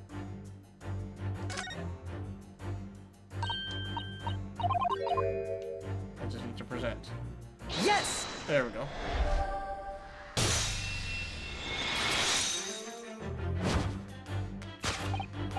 Yes.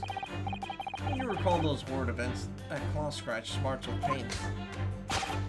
Indeed, and simple observation reveals that the wound is fresh. Ms. Pavlova, did you in fact receive that scratch sometime last night?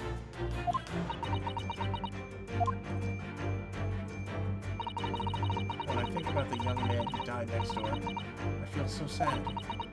When I'm sad, the pain from this wound is worse.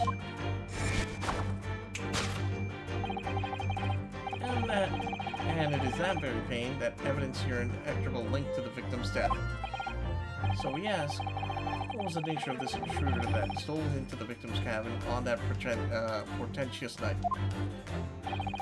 Quite naturally, it was the friend with which you boarded the vessel, was it not? I suspected. Another telltale glance. Without doubt, your friend was a riding serpent we see before us. It's not the serpent, it's Stroganoff then. It's Stroganoff's snake, maybe. There's something like that scratched the mark on the back of his Pavlova's hand. It was made by his friend of hers, didn't it? Sam, snakes don't have claws, do they? No, they don't. They don't even have hands or feet, which claws might grow. Well then, if the snake isn't her pet, what's the true identity of this friend of hers? Should follow her gaze, Naruhodo. So we'll find the answer. Seaman Stroganoff. Yes! No. Forget about what you could have brought about. He's hiding something behind his hands. I'm an idiot. He's literally hiding something behind his hands. Forget about how we could have brought him aboard in the case he could have fit through the ventilator. True friend always finds a way for you. More dependable friend that you can ask for than Seaman Biff Stroganoff. Deduction was wanting in every way. Yes, I was wanting you to hear it. I'm quite proud of it. I find myself wanting never to have heard it. I'm quite pained by it, in fact. Oh, sorry. I'll try again. He's hiding it behind his back. It's gotta be. Her friend must be small enough to pass through the vent. Liliana to narrow it down. So let me scout again.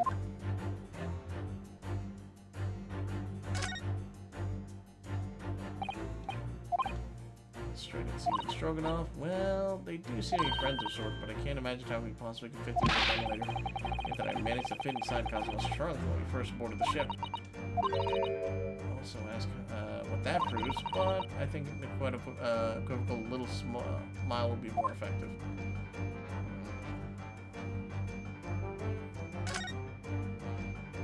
There it is. I had a feeling that it was this teapot that Miss Pavlova's eyes flickered over to before. Think this is her friend she's been talking about? Well, we're all different, aren't we? Whatever I might say about it, if that's the way she feels, I don't think I'll say anything about it.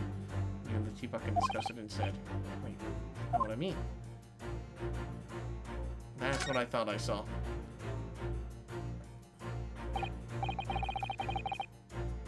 Alright, Izzy, you're heading out. You have yourself a good night.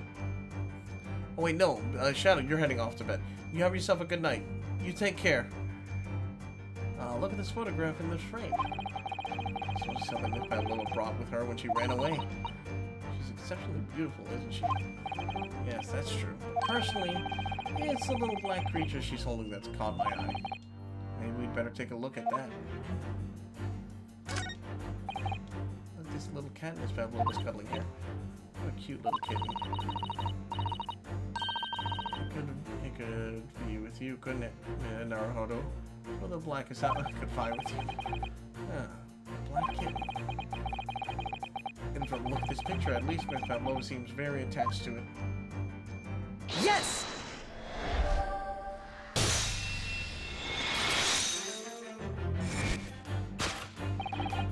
Without doubt, your friend is a little kitten we see before us. Yes, the scratch on the back of your hand makes that abundantly clear. Oh no. The whereabouts of this black kitten isn't clear, but what is clear is that you brought the animal with you when you ran away, didn't you?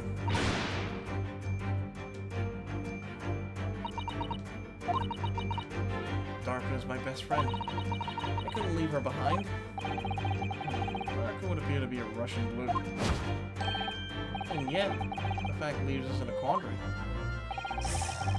The victim's written observation on the night in question tell off as a speckled band. Whereas, regrettably, the specimen's marking do not fit the description in any way.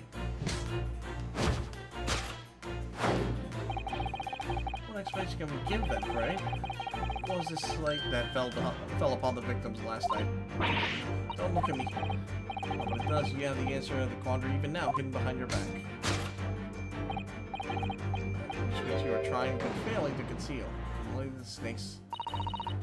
Did you see that? She just took something out of her pocket and hid it behind her back. She just left it in her pocket. No one would have ever known. Yeah, boys like that are Mr. Sholmes' specialty. He's even so cleverly forced her to reveal something. That deduction was his specialty. Or maybe making me believe that it was a ploy too. It's hard to believe that that's a snake, the skin of a snake. In which case, it's just what Miss Pavlova was hiding behind her back. Also, I want to do this. Going back to normal. Been a deer far too long. There we go.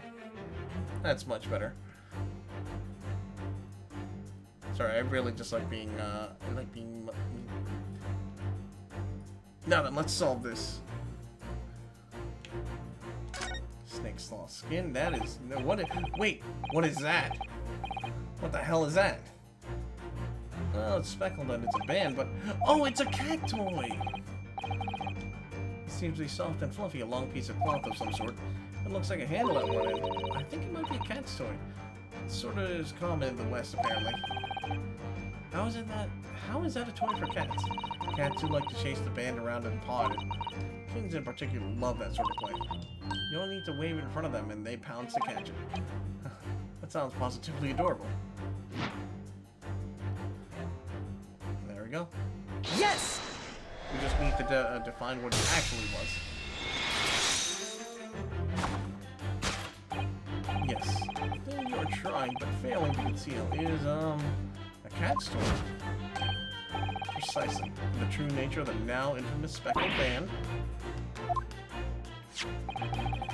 And it was this toy that you dangled through the ventilator. But why? Did it come in there? You waved it around, I presume. Naturally, the victim could not fail to notice it. But why? For what reason? Yeah. My dear boy, there can only be one answer to that.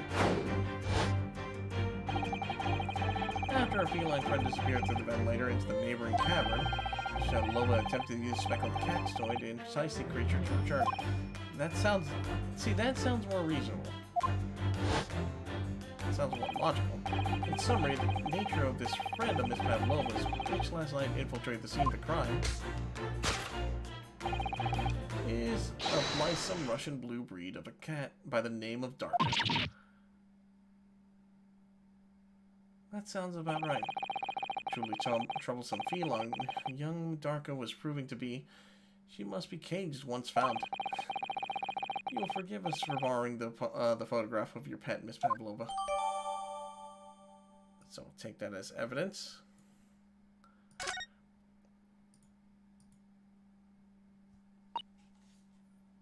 It was after I gave her food last night. That's when it happened.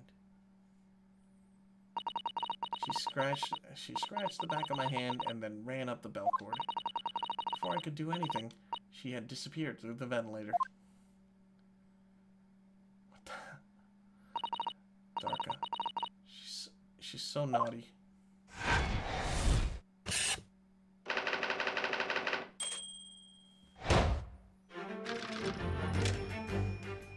So now we gotta know how he died. Oh god.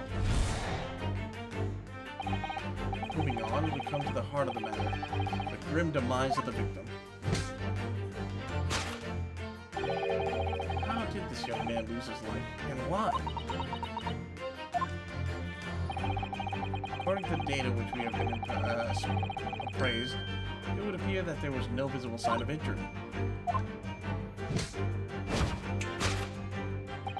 In fact, the circumstance of the victim's death can only be explained by a terrible venom. What Mr. Sholmes says is true. There are no signs of a wound anywhere on Kazuma-sama's body. That's right. Mr. Sholmes seems to be unaware of one very important detail. Kazuma wasn't poisoned. Seems so. Let's give him the information he's missing now. Yes!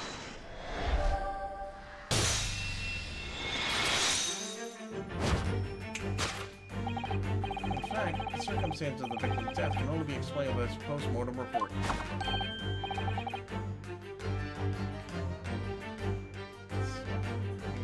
Oh, Izzy, are you talking about like the days when McDonald's actually gave a little bit of a shit when it came to giving cool what's it called, Happy Meal stuff? Because I remember, I do remember the Pokemon stuff when they gave out toys, but they actually gave out actual legitimate Pokemon cards that are now worth stuff because they're rare. But now they, nothing else we can do. And then they don't even do that anymore. And yeah, for Halloween they did give out little Halloween buckets with kitty meals, and those were cool. They had the little weird little. I remember it was like a pumpkin or some shit. And a BK Lucario float. Ooh. Oh, okay. I still have a. I think I have it somewhere hidden around here, because Burger King had these weird collectibles for Pokemon where you get some plushes and stuff, and one of them was like. One thing that they gave me was this kind of gold-colored card-looking thing. It wasn't an actual legit card, but it was like some gold-colored, like, I don't know what you call it, just a block with a Pokemon drawing in it. I think it was Mew. And I had that somewhere. I just don't know where the hell it is. I don't know if that's even worth anything. All I know is that they just gave that out, and I was like, oh, cool, I have one. Neat. Oh my god, why isn't it going off? I still have a promo Entei for nice. That is so cool. Never really liked them, even if I can get it's Mew, so probably. Mew was one of the okay. His neck was broken. Yes, indeed. Breaking of the cervical vertebrae is fatal. Only that Goliath will be strong enough to survive that. Seaman Stroganoff isn't some immortal freak, I've been robbed of my points. I'm sorry, Unlucky. I'm so sorry. Guys, don't be claiming points. I don't know why, but for some reason, it's just not working. So do not, claim any sound effects or any of those things, okay? I have no idea why these notifications aren't going off. bits apparently now are working. A couple of the other things give me back. I can't. The thing is, it's an instant redeem. Unlucky. For sound effects, I can't give those instantly. Unlucky. You know what? I'll do you. Okay. You know what? Just. I'll do you this.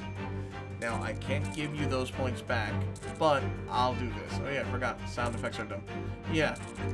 But I'll do this. Also, this is just a weak excuse to do this anyway. I will refund all the current points I owe for any redeems that have been redeemed for the past. I think it's been 6 months since I've even claimed that I finished or that I've done any of the redeems. So basically, a lot of people will get their points back. But unlucky, that's only if you choose to.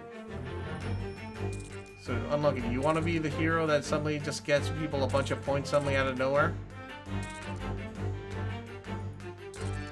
Let's see, where's my cute review, request queue? Yeah, there's over 99 plus things. You shouldn't give us that power.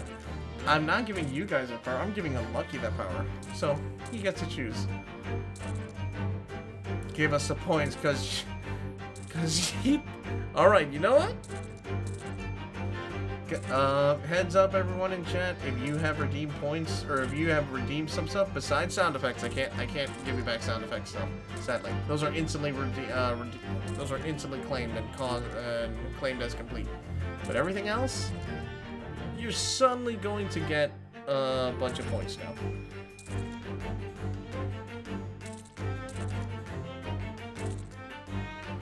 So I do need to remember to change and adjust some of those points, okay? I can't give you 3 years because I claimed I already redeemed some of those as done. But I am rejecting quite a few things. And these are like from at least 2 to... not 2 to 3, more like 4 to 6 months. So yeah, have fun with the new points. Heads up too, I will be fixing some new stuff as notifications and stuff start to update. I'm also going to be adjusting some... I'm going to be adjusting some of the redeems and stuff because the transformation ones are going to be updated where it's just going to be one and you guys get to choose which ones. Because honestly, I've had way too many. So let me just go ahead and do that. And I finished what I need to do. That's literally finishing up and holy shit, that's a lot of stuff. Bro, I think I just made a mistake. I gave you guys way too much power. That power though. A monster habit? Just post a card to the... Oh. Oh, nice. Now, let's see. Now, if we take that as fact, back to the case, we can reasonably imagine that there remains evidence to affirm that at the scene of the crime... Oh no, could there be... Yes, an examination of the deceased body will prove the cause of death concisely. Constable died because his neck was broken. In other words, he was probably struck by something. Or someone. Yes, that's a distinct possibility. As if yet no weapon has been found though. Presumably Darker didn't silently creep up behind Constable and deal him a fatal blow. I suppose. It's possible that he had a fall and hit the ground awkwardly. Could have been a terrible act of misfortune that he broke his neck completely by accident. Oh yes, that fall could explain it. It's rather hard to believe of Kazuma-sama though. He wasn't a clumsy man. Well, we need to fix his deduction somehow. If there's anything from this scene that could explain what happened. Did he slip and fall on the... Oh no. No. No. Did he slip and fall on this? Yes! He slipped and fell on the... 2k points now to make you... I have range with you type by saying yes, you can. An examination of the mark on the floor will prove the cause of death. A particular mark, so probably visible next to the victim's body, is a deposit of shoe polish. Shoe polish? Indeed. Positively identifiable by its little analysis device I constructed, which I carry now as a matter of course. Beeswax, tallow, and dye were my results. The undeniable ingredients of shoe polish. And the color of the polish is a perfect match to the color of Mr. Asogi's laced leather shoes. He died by accident. A bad fall to leave the mark on the victim, since you cannot hit your neck exactly on the surface, would be hitting his head, blood on his head. Yeah. So there's something else. Maybe. I mean, if it literally was an accident, oh shit. For some reason, Mr. Sogi must have caught his foot at that point on the floor and tripped. Please, no. And by the dreadful turn of misfortune, caught his neck against something immovable. Some immovable object as he fell to the floor. Suffering a fatal blow to the spine. The victim's vertebrae shattered, and in that instant he lost his life. That doesn't make any sense. Well, no, he didn't write the letter. He didn't write the letter. He didn't write the scribbling on the floor then. I mean, it's in Russian and he's Japanese. I don't know. I don't know anything about this. Is that really true, Miss Pavlova?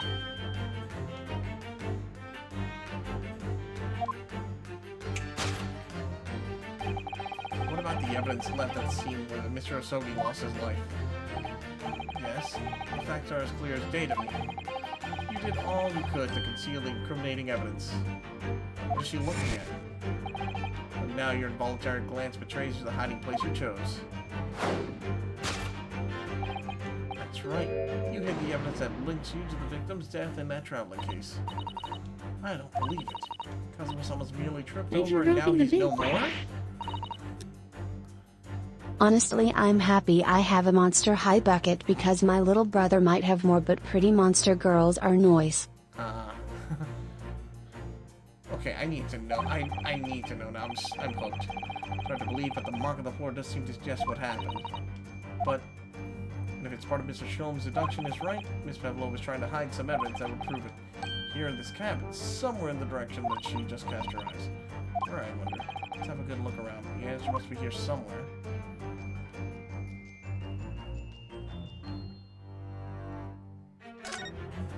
Traveling case. Nothing in here. That's where a cat was. Little kid she calls Darka. Seems she had let itself out of its case. It's gone exploring. It's wrapped around someone's head somewhere. Way, or it's scratching their hands to pieces. The point is, where has it gotten to? There's gotta be more. I don't know. Traveling case. Traveling case. Traveling case. Now we watch this. Is there more? Oh, there is. Haha. Okay, so that's how I can move around. Tiara? That's a tiara. Appears to have 20,000 rubles here. Hasn't been dropped, Naruhodo-sama, it's in place. I'm starting to sound like Mr. Jones. Stop trying to sound like the great detective. Damn, I got called out.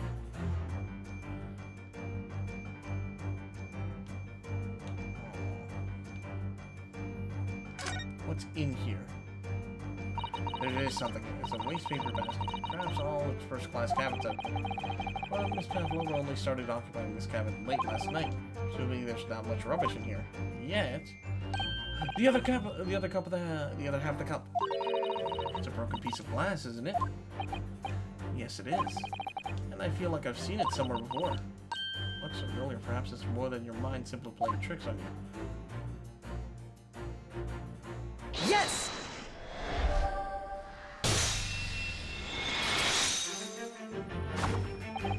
That's right. You hid the evidence of that links you to the victim's death in that waste paper basket. Here we have a fragment of some intricate glass object, it would seem. One that has familiar air, in fact. Precisely, we found the other piece of the broken glass on the floor in Mr. Asogi's cabin. So this ties her to the room then. And as you can see, the two pieces fit perfectly together. Yes, you do. Thanks to a botch up on my part, and thanks to the generous decision of Unlucky, everyone has gotten quite a few points back as a refund. So, Miss Pavlova, shall we consider what this tells us? Why would it be that this part of the glass object, which was evidently broken at the scene of the victim's death, should be found in the waste paper basket in your cabin?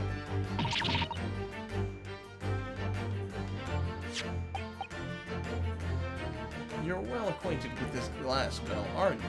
Oh, it's a bell. It's the cat's bell.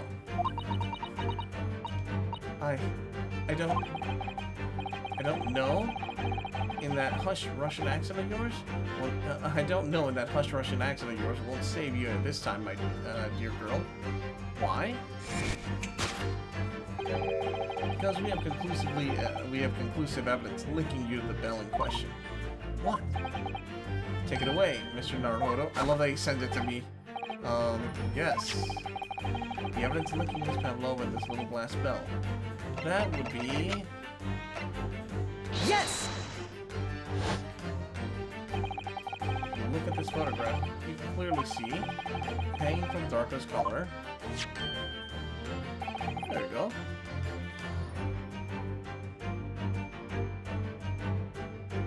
Why, hello there. How are you, Salix? I mean, it's I can't pronounce. It's just me reading stuff so hard. Slayix. Slacks. How are you? I'm gonna get bonked on the head for getting that wrong later. The very glass bell in question. Hi. The truth has caught up with you, Miss Pavlova. The young man who lost his life last night did so after a truly inauspicious fall. And the cause of that fateful stumble?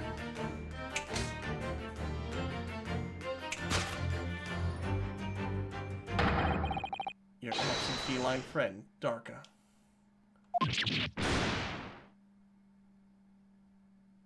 Did he trip on the bell in the night? He must have heard whistling, stepped out, tripped on the bell, slipped and fell. And then she went to investigate, saw the body. I couldn't tell anyone. I'm sorry. Death by tripping over a cat. What?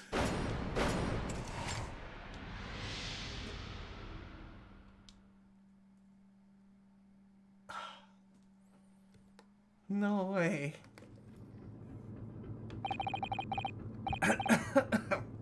I'm a little blown away here. It turned out to be more simple than I thought. A lot more simple. Oh great! I'm now that other detective. I'm the inspector now. Why don't you tell us now, Miss Pavlova? My metaphor. Oh no! Unlucky. How could you? You're a monster. My metamorphosis began in the form of a promise. In the form they promised me is great. But my transition shall be agonizing. Oh God, my flesh is melting. Ah no! Please kill me. Our Father who heaven hallowed thy will be on earth as I. No! I'm just a small fanboy furry. I'm a poofy small. No! What the fuck? Curse shit is that? It's okay. I'm doing good. Thank you. You aren't the first to get my name wrong, so I've been called Slyrex? Really? See, I end up getting it wrong. Like I swapped the L and the Y for some reason. I don't know why. I'm stupid. But yeah, I'm sorry about the Slyrex. Let's see. Or I put an R there for some reason. I've heard Slyrex, Celzex, so I'm not that upset over. Okay, at least you're understanding, because some people are like, dude, it's this. This is how you pronounce it. And I was like, oh shit. All right, now we get to hear the true tale of what happened. It was a little after 1 in the morning. It was so late, but I hadn't had time to feed Darka, so I gave her some food. And then, all of a sudden, she scratched me and jumped out of my hands. People do say that cats become very anxious and nervous in new environments. She was so fast, she disappeared through the vent before I could stop her. And that is how you acquired the rather nasty wound on the back of your hand, I take it. Yes. And I had read the rules on the wall and knew that I was not allowed Darko with me. Yes. Modern science suggests that animals can carry infectious diseases. It's a precaution, really. So I listened and listened, trying to hear if there was some noise in the next cabin.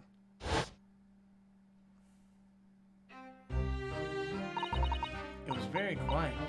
I was sure if someone was there, he must be sleeping. So at that point, he thought it was safe to try to lure the kitten back in, by dangling the end of the toy through the ventilator and into the adjoining cabin. Dark always loved this toy, but it didn't work. Nothing worked. I tried using her favorite toy, I tried whistling to her softly, but nothing.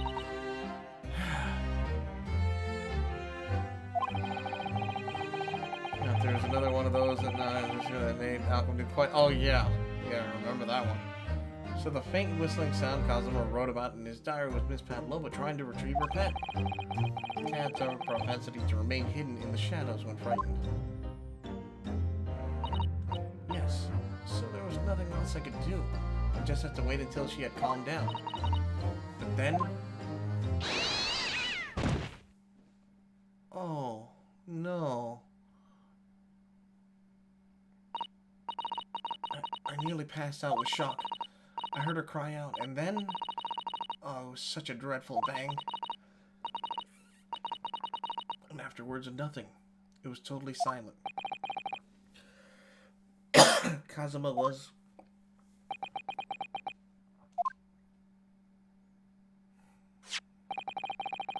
On the appearance of the brown mark on the floor.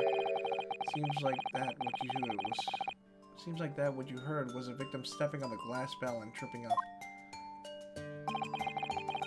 The SS Buria is a large vessel, but even she can pitch and roll violently without warning. The Mr. Asogi was already off balance as a result of the ship, lurching when the kitten got under his feet. The combination of unfortunate factors could easily have caused him to fall over.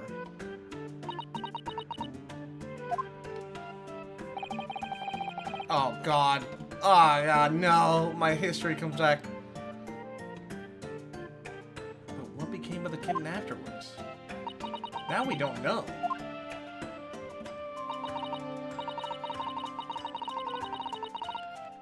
In the end, I managed to get her to come back to the vent. Yet Darko's nowhere to be seen. I must have forgotten to lock my case. And now she disappeared again. Gracious. That cat is as insufferably restless as I am. But what happened? I couldn't read. Oh my God! Unlucky, you're a monster. But thank you, man, for being part of this community. Well, he knows something about himself, at least. He's self-aware. When I woke this morning, I heard that a young man in the cabin next to mine had died. But I couldn't bring myself to tell anyone what had happened. I was too scared. Scared that they would send me back. Oh? Hold on a minute. What about the snake? You're right. Where is it? If the snake isn't your friend, Miss Pavlova's, then whose is it? Where'd it come from? What on earth is such a dangerous creature doing on board the ship? It's actually Stroganov's.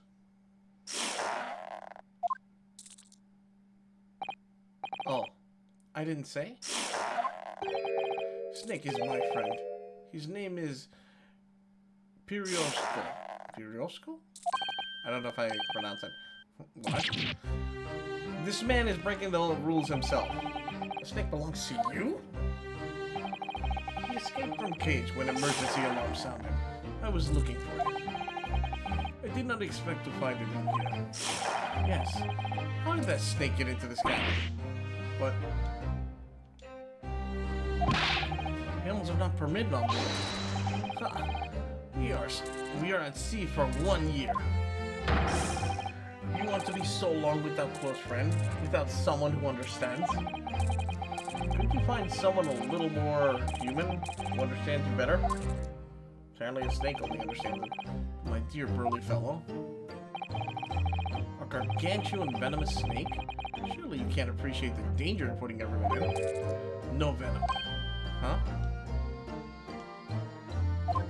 Yeah, it's a constrictor. Prios does not have venom.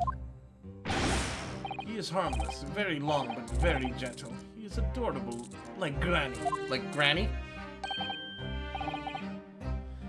It's venomous? Yes, now he is hungry, so he is in bad mood. But once I feed him, you will see big smile.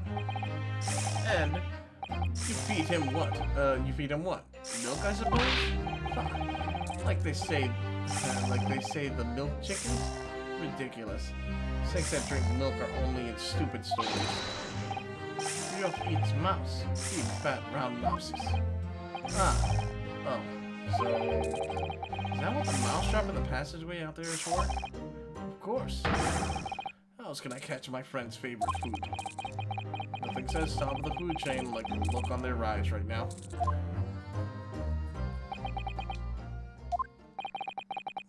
It refuses to drink milk. It can't hear a whistle. It can't climb up a bell cord. And it's not even venomous? How the deuce did something so inept and land a starring role? It's not my fault. I do not make up stories. My Pirosco is nothing to do with this incident. He just got mixed into it. Okay. So that's what happened. That's the truth behind my best friend's tragic death. An accident? But what about the writing?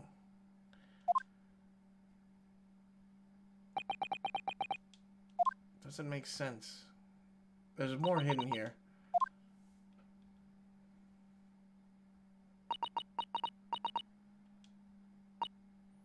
Miss Pavlova.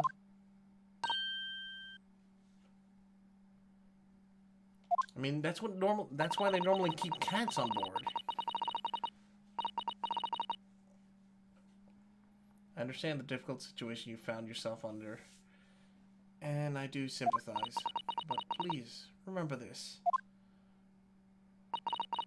A young man lost his life. If you're going to attempt to cover up your guilt with lies, then no matter what the circumstances, I cannot forgive you. What are you talking about, Miss Mikotoba? What lies? Miss Pavlova just confessed everything.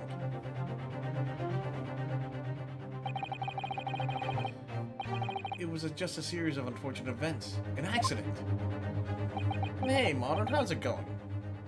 Hope you didn't have any objections. Well, it has a murder mystery right now. I'm no great detective, Mr. Sholmes. I don't have gift of knowing the truth. But even I can see that was not the truth. Don't you agree, Mr. Naruhodo? To be perfectly honest, yeah. There's a discrepancy in Miss Pavlova's story. I'm sure of it. I just can't put my fingers on it.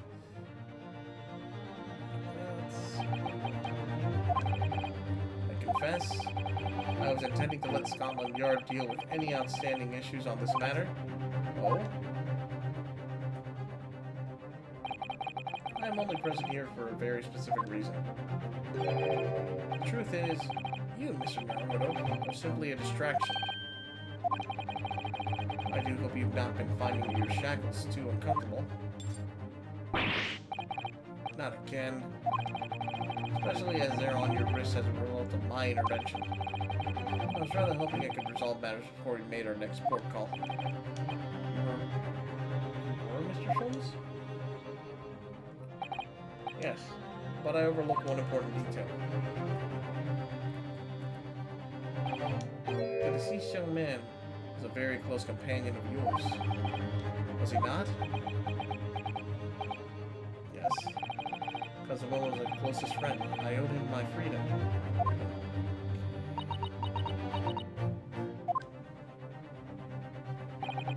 In that case, we must follow this to its conclusion.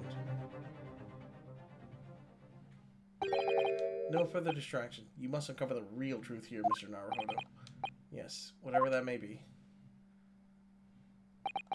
The key to this is discrepancy in Miss Pavlova's story, I'm sure. If I can chase that down, maybe the truth will become clear. Truth about how you really died.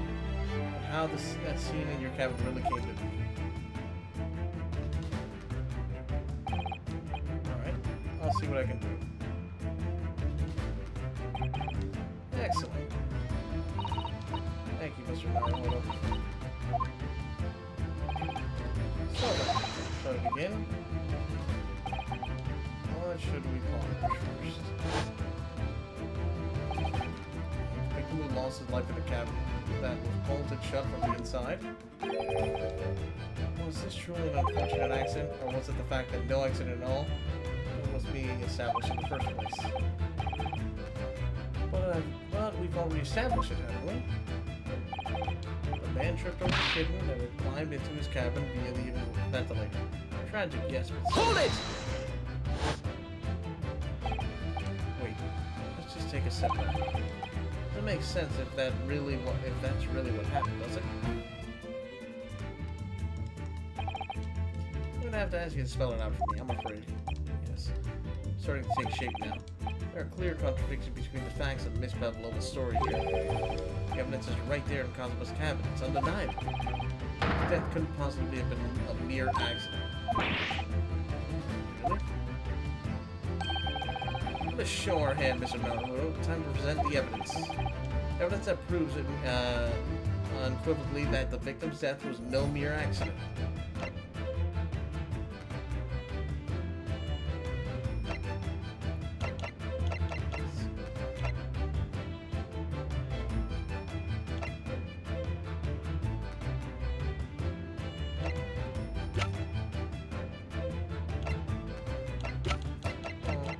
I'm gonna go with this. So why would he write that? Yes! Truth, clearly recorded in this photographic print. There's no way Mr. Asogi could have left this message on the floor. That script, it's Russian, isn't it? Indeed it is. The words written means wardrobe.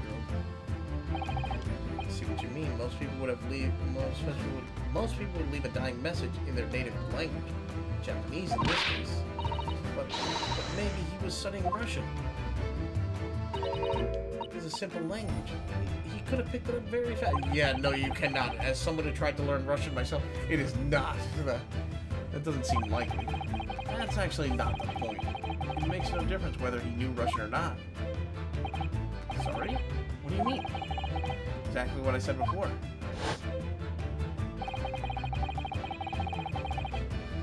There's no way that Mr. Asogi could have left his message on the floor. And the reason why is clearly explained in here. Damage to cervical vertebrae resulting in instant death. Instant death.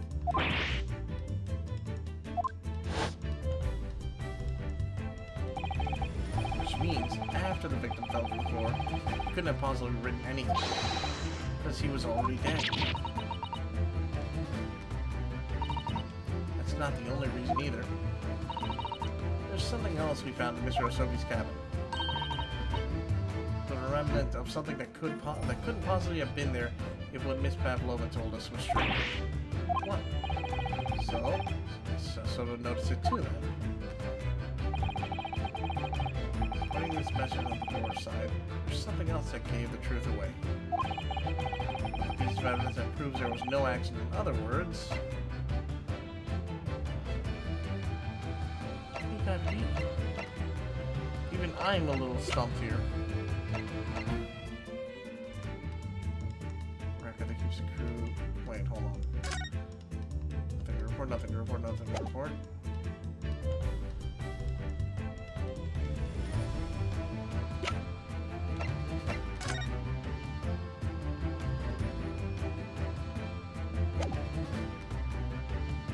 That proves this was no accident. In other words.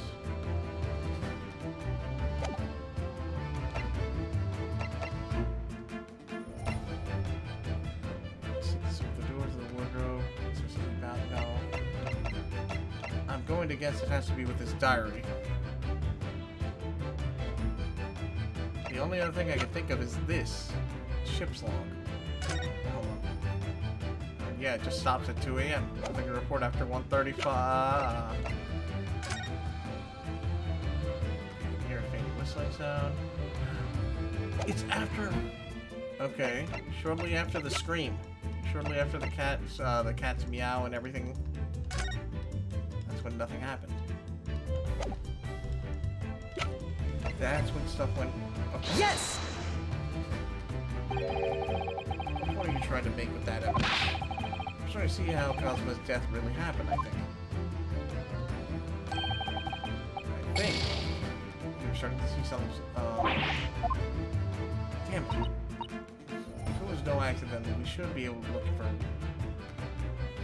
We should be looking for one of two things. Either the absence of something you would expect to find at the scene of an accident, or the presence of something you wouldn't.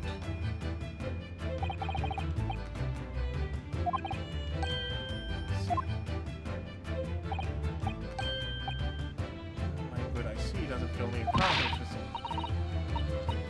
Well, more than Mr. Sholmes was anyway. Okay. Starting to take shape now. There was a clear contradiction between the facts of Miss Pavlova's story here. Just right here in Cosmo's cabin, it's undeniable. So on the floor side, there's something else that gives the truth away.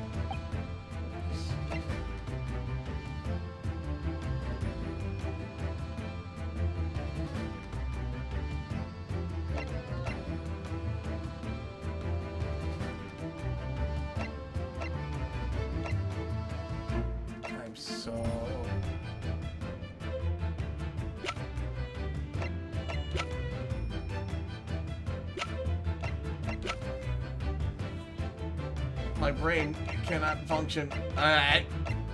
Guess I'm gonna go with the ship log. Yes! Nope, music's kept going. What point are you trying to make with that, Evans? Yep. Okay, I'm going with the bell.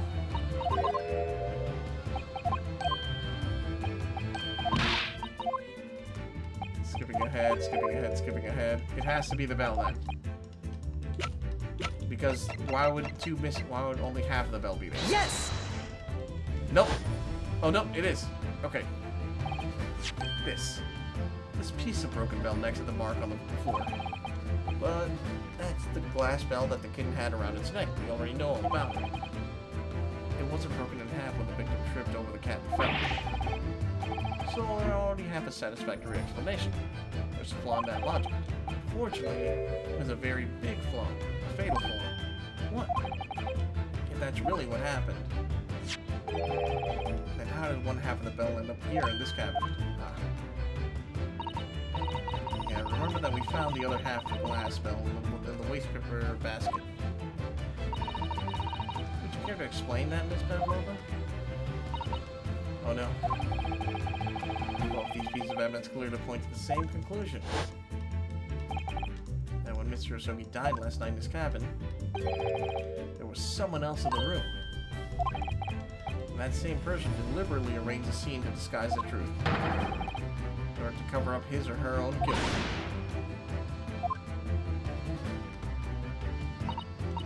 Yes, there was someone else present in Mr. Osogi. Hold it! You're wasting time. Someone else was there? Duh, of course we know this. What are you talking about? Bulkhead was bolted shut from inside. There was no way in or out. Oh, yes.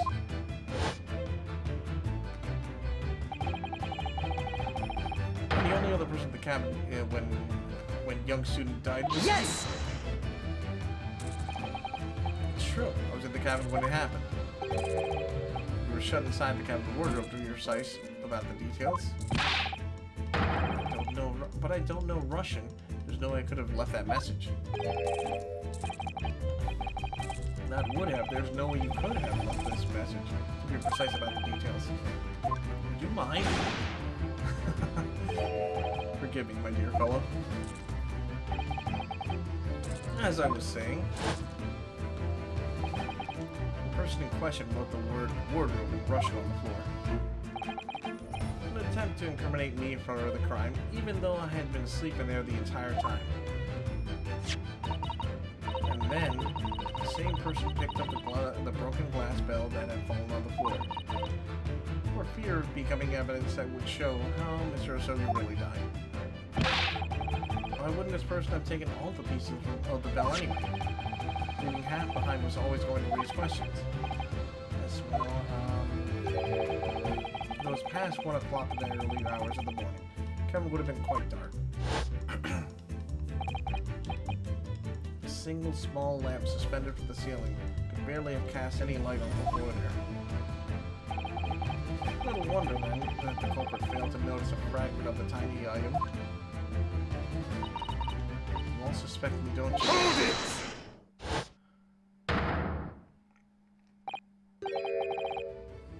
Ah, that explains the stripes on his face. Seen it Stroganoff? Nina is a woman of sea. She is daughter of strong sailor. 2 years ago, they noticed her dancing skills, and she went away to join ballet company. Before, she was dancer on this ship, a member of ship's band. You do not accuse ship's angel of being criminal. Ah, so that's it. You say that you say that when young student died, Nina was there in her cabin. That's not possible. I give my tooth. Well, this is almost interesting. And why would you give your tooth? Pray, how could you be so sure? You're a great detective. You should know.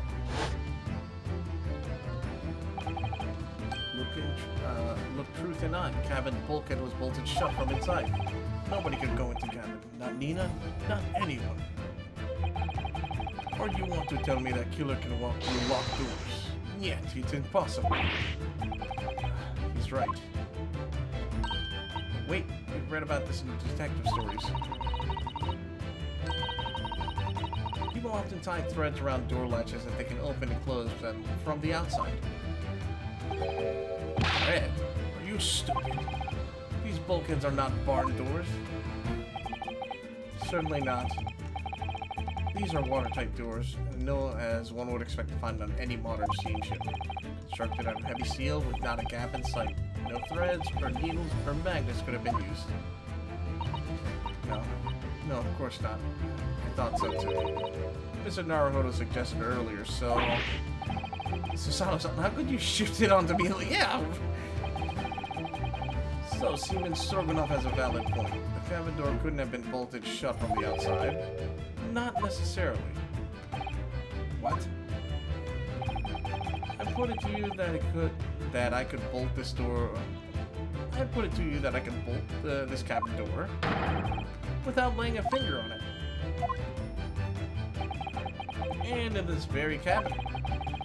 You can see the traces of the method I have in mind, having been used before. I don't believe it. Well, Mr. Naruhodo? I believe you know what I mean, don't you? A way to shut the bolt of the cabin doors from the outside. One way does spread the mind, yes. You really know what Mr. Sholmes means, Mr. Naruhodo? Yes.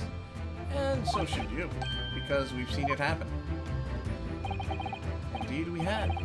So, would you care to do the honors, Mr. Naruhodo? Point out the telling sign of the method that was used to slide the cabin door across from the outside.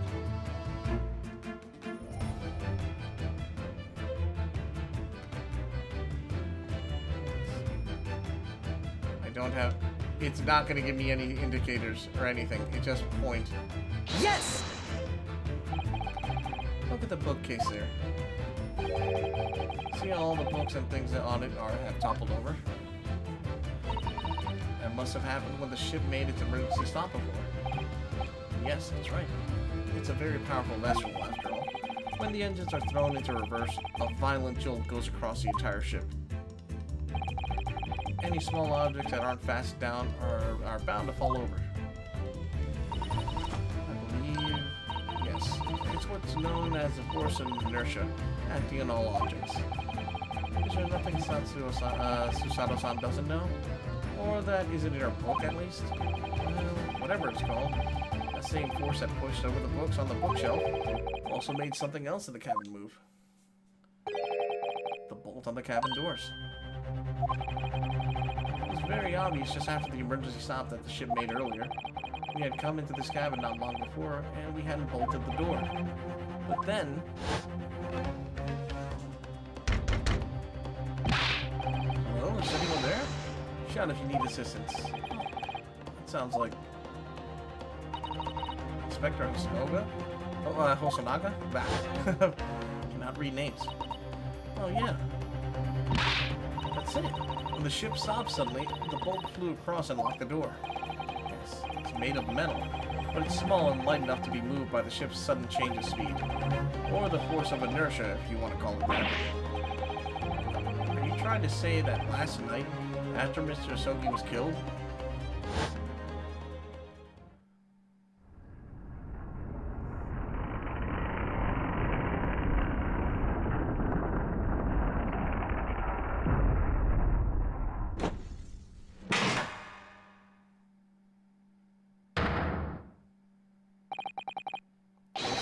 made another emergency stop? When I woke up this morning and looked around the cabin, I thought it looked a little odd. All the books on the shelves had toppled over, and all the ornaments... It was almost as if someone had run their hands across the shelves and deliberately knocked everything over. Oh yeah, I remember that. And I stood them all up again, didn't I? And when we came into this cabin, we were surprised to see the same thing here. All the books and everything are toppled over, just like Mr. Asogi's cabin. Oh my. Do you have anything to say about this, Mr. Pavlova? Miss Pavlova? Are you out of mind? You say Burya made emergency stop. It does seem a little far-fetched. How could that possibly have happened? Unless you're saying that the culprit is actually someone from the engine room. No. It is simple enough. Are you forgetting the button in the passageway outside? You used to trigger the emergency alarm? Oh yes, of course. There was a notice, wasn't there? Telling you only to press the button in times of emergency. On dark nights when the fog is dense, the captain cannot afford to rely on the eyes of his lookout alone. Hence the placement of a number of buttons around the vessel to allow any crewmen to raise the alarm. Sort of button. One is almost compelled to press to satisfy one's curiosity. Wait, it was you? When the button is pressed, two things happen in the interest of safety. The emergency alarm bell rings, and the vessel comes to a complete stop. As indeed it did a little earlier today.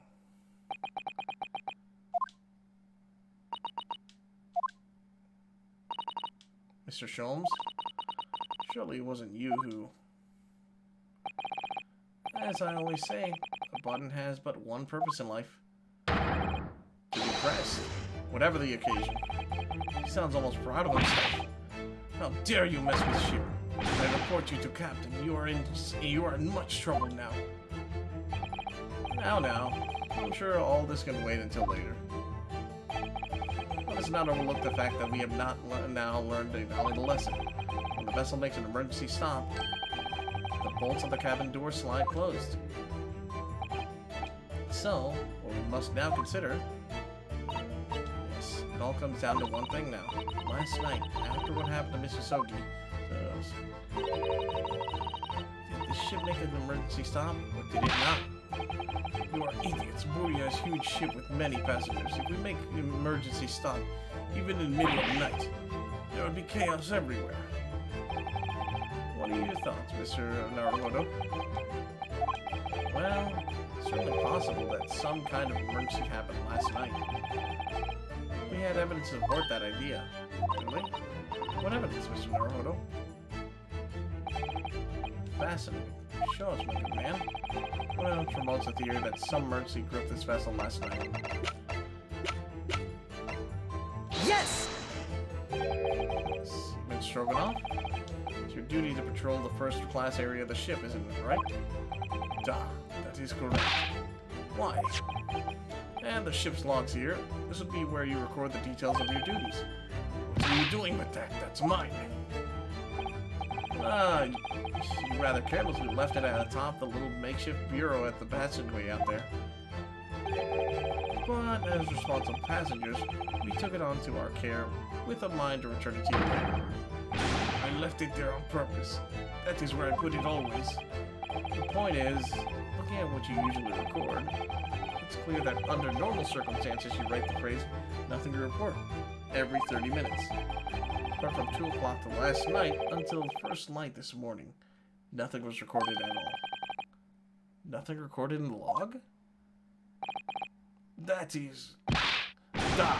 Because nothing happened. But if nothing happened, you would normally write "nothing to report," wouldn't you?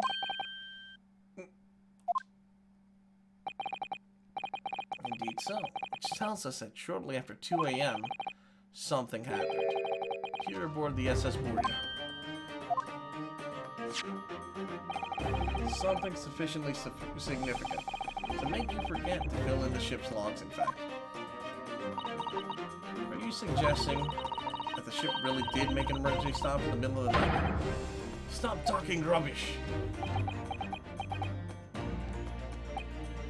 If I'm perfectly honest, I find that little hard to hey! Notifications fixed? Apparently?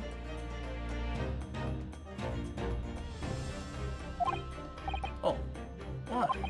Well, because if something as major as an emergency stop really had happened, surely all of us would have noticed. Wait a second. I think I figured it out. It happened in the dead of night, where most, if not everyone, be asleep. And when you're asleep, you're in your bed. So if the ship moves forward, and you're in your bed, depending on where everyone's angled, they might have bumped their heads. Maybe, I don't know, this is just a weird thing, because everyone's been saying they got a headache. Thanks to the emergency stop we experienced earlier, we all know what it feels like now. The ships lurched so violently, and the alarm bell was so loud. Can't imagine what anyone would sleep through that, even if it happened in the dead of night. Well, no, that's a good point. Yeah, so everyone was... crap. What of the throbbing? Sorry? What do you mean? The headache. Yeah, your head, man. The throbbing of your head since this morning. We've all suffered with it. Oh, yes. I have had a headache, you're right. In fact, I haven't been feeling myself since I woke up today. Nor have I. My head has been feeling heavy ever since dawn. Yes, you've all been afflicted, haven't you? Just as I suspected. He's right. My head's been throbbing today, too. And since eating dinner yesterday evening, everything has felt sort of hazy. I can't really remember anything that happened after I ate. I climbed back inside the wardrobe. And the first thing I noticed this morning was the throbbing pain in my head. Did everyone just get drugged? I'd already been dragged out of the wardrobe. And had those handcuffs put on me at that point. Why didn't I wake up when all that was happening to me? Tell me, Mr. Naruhodo, you boarded this vessel as a stowaway, didn't you? Well, yes, sorry. Stowaway class of accommodation doesn't usually include meals. What did you survive on? Well, Cosmo looked after me. He was always happy to share his meals. So you enjoyed some of the whole roast chicken dish that was served yesterday evening, wasn't it? I take it. Yes, in fact. I had all of that. Cosmo wasn't fond of chicken. Oh, really? So the victim didn't eat any other chicken at all? That's right. He didn't touch it. Is that relevant?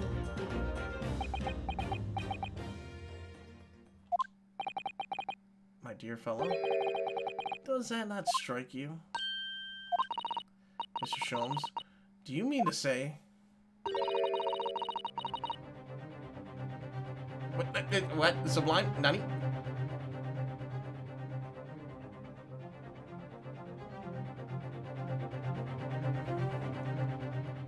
There's something wrong with the chicken. Yep, I do. No. Really? Is that really true?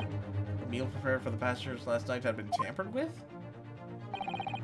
Tampered with by the addition of a soporific designed to induce a very deep slumber in those who consumed it.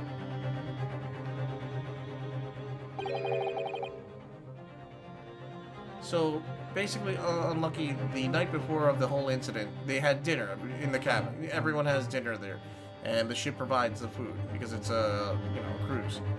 So they ended up having chicken. And during the night, Naruhodo here, who's been a stowaway on the cabin, being hidden in there by his friend who died, the one we're trying to solve the mystery for, gave him his food because he doesn't enjoy chicken anyway. And apparently something happened with the chicken. Or with the food. Sleeping drug. Do you mean whoever did this laced every meal with a sleeping drug so no one would know the ship's emergency stop? What? Mr. Naruhodo, of course that's not what Mr. Sholmes means. What a far-fetched idea. Precisely. Placing every meal on every passenger on board with a soporific drug would certainly be impossible. Unless, that is, every single member of the crew was a conspirator. What? Mr. Sholmes? Well, Seaman? Eh? I'm sorry to say that any more deception in this matter will get you nowhere.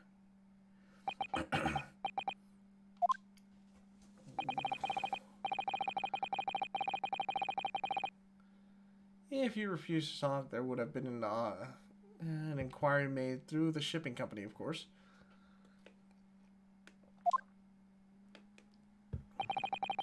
And were that to happen, every member of the crew, and the captain himself, would be hauled over the coals. For aiding and abetting a renegade.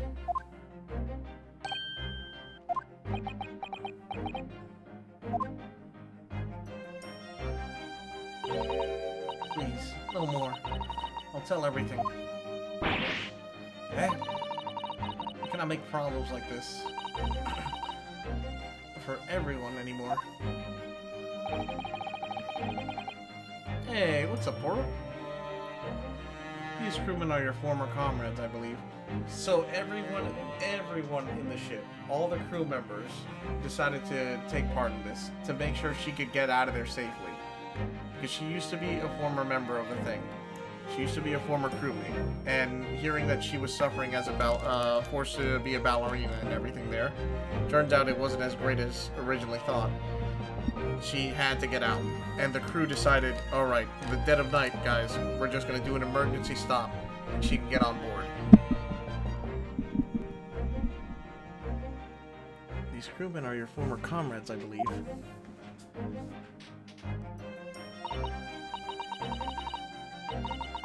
Yes, so when I decided to run away, I asked them to help me. We all agreed to help. Everyone, together. She threw away everything. Her fame in the ballet, Mother Russia. We wanted to help our angel. I don't believe it. You are right. You put sleeping drugs in chicken last night.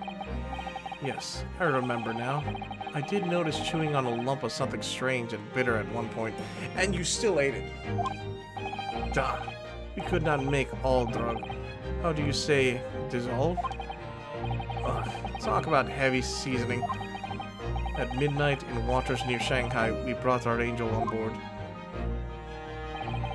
She was helped by comrade on shore with a small fishing boat. While all the passengers of SS Buria slept soundly. Thanks to the almost magical effects of the slumbering-induced potion that their evening meals had contained. So if that's what happened, the only people awake on the ship last night were the crew, people who disliked chicken, and the newly boarded passenger, Miss Pavlova. And that means it would have been possible for you. You could have used the emergency stop to trick to lock... Oh.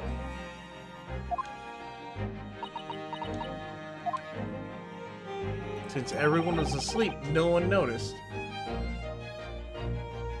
And hey, Simic, how are you? I don't know why the sound alerts aren't working. I'm sorry. I literally have my thing working and running. Everything should be working. But for some reason, they're not. I have no idea why. Every single cabin door would have ended up locked in that case, and there would have been complete chaos. Oh, I wouldn't say so. What? Oh, of course. Just like us, all the other passengers would have eaten their meals of chicken in their cabins, after which they would have been overwhelmed by tiredness because of the sleeping drug. Quite. And accordingly, all passengers were already in their cabins for the night. The overwhelming majority of passengers would habitually sleep with their cabin doors bolted anyway. And so not one of them would have found it remarkable to find the door locked in the morning.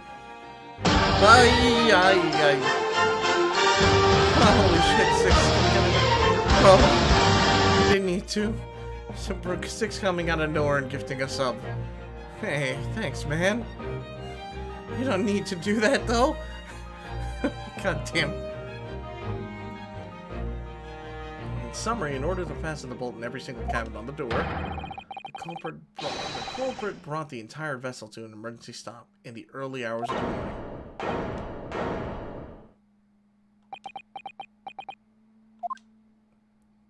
So there were 2 stops. That's why they didn't report it so many times. You have talked a long time, said many things. What is point? The point is what I said earlier. There was somebody else present on the scene when the victim lost his life last night. Who? Wait. Oh! Oh god! I thought... Someone who left a message in Russian on the floor in an attempt to incriminate another. Someone who tried desperately to hide the broken fragments of glass that would have revealed the culprit's identity. Ay, ay. Bro, you don't need to be doing this!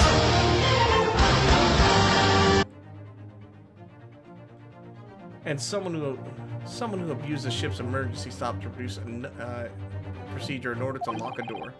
All told, a busy night. But...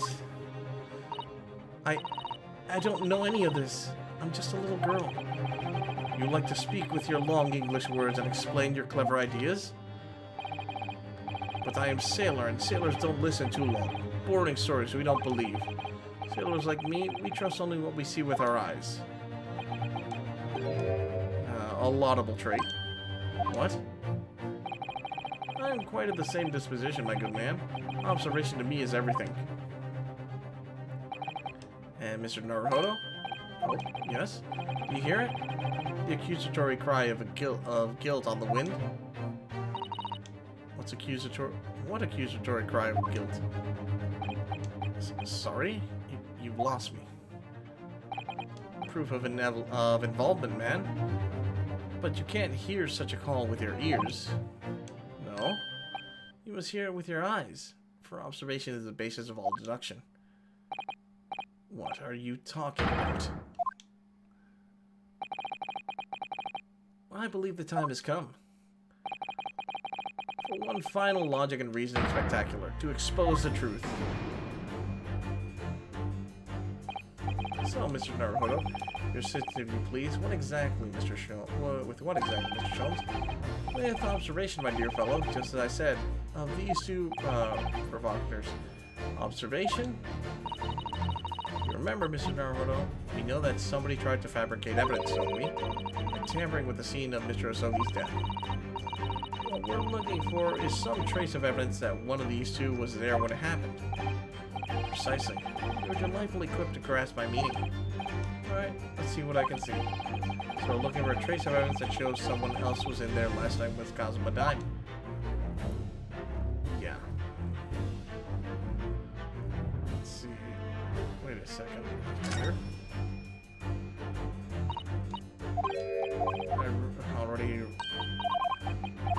I already read that shit. There's gotta be some evidence. What evidence suggests that someone else was at the scene? Oh, I can move myself. Okay.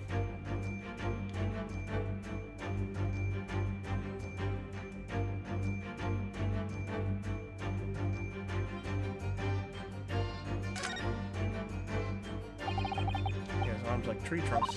Carry tree trunks. He certainly has sailor arms. Or a man at the sea. Even if I'd been awake, I couldn't have done anything about being dragged out of that wardrobe by this man. Are you alright? You seem to be lost in thought. Oh, sorry. Look at those hairy tree trunks. What the hell? Chunky arms.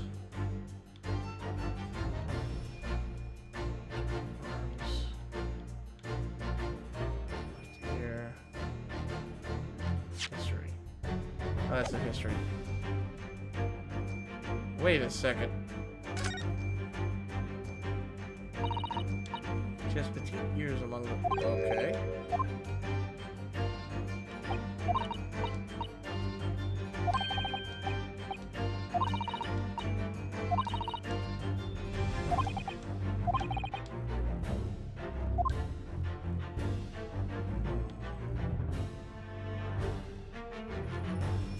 Wait a minute. Wait a minute.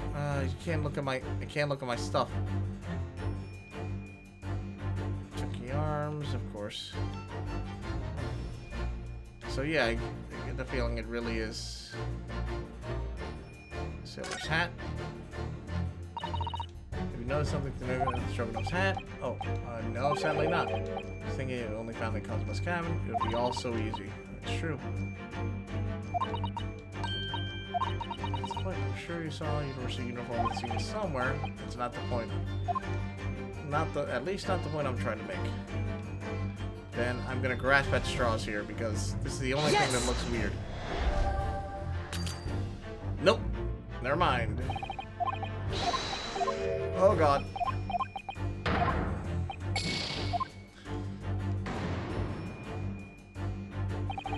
How exactly are we supposed to show that someone else was there when Cosmo died? Two possible. Either we find a trace of something that the person in question left behind at the scene, or if that's not possible, trace of something that the person took away from the scene at the incident, be that accidentally or deliberately.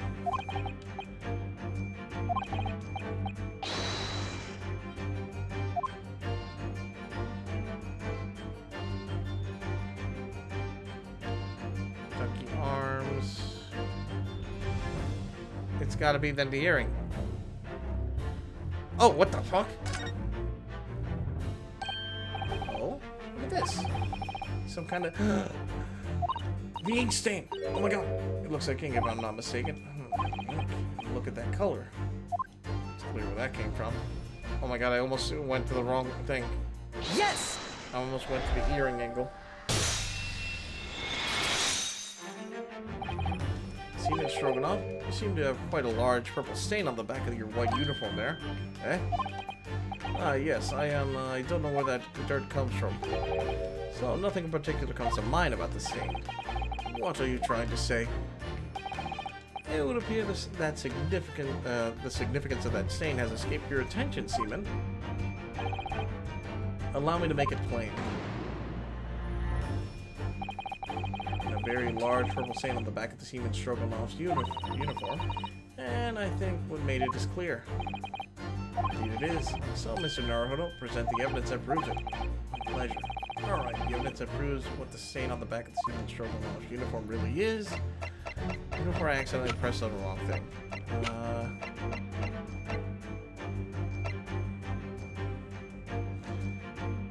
I'm gonna press the wrong thing and I know it. Yes! Okay, no, good. The music stopped. Seaman! I mean Seaman! You already cheered me up with that comment, Unlucky. Yes, it's that photograph. And the ink it shows. That's what caused the stain on your uniform. Yeah. A rather unusual color of ink. Purple. Ah. Penny drops, at last. Now you see the significance. The Russian words on the floor next to the victim's body was written in purple ink.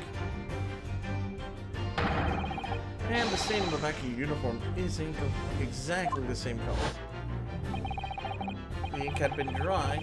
I couldn't possibly have stained. It couldn't have possibly stained your uniform that way, which means you must have been present in the cabin in the moments immediately after the ink was spilled. right, yes. It was me. I did it. Everything. Wait, no. You're covering. I arranged everything in the dead student's cabin to make it look like Wardrobe Man did it. Then I pressed button to make Burya do emergency stop and bolt cabin door shut. I did everything so no one would suspect our angel. Biff, please. Don't worry, Angel. Let me do talking. It was after 1 in the morning. I was on duty patrolling passageway. Then our angel came to me. She was white like sheet. Biff, please, you must help me.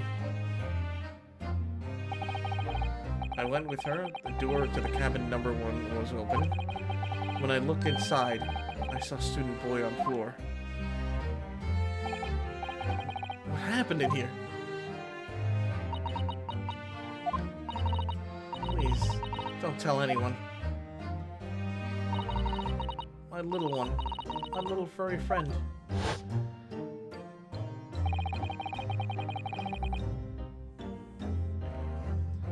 Everything that happened in cabin is like Angel told you.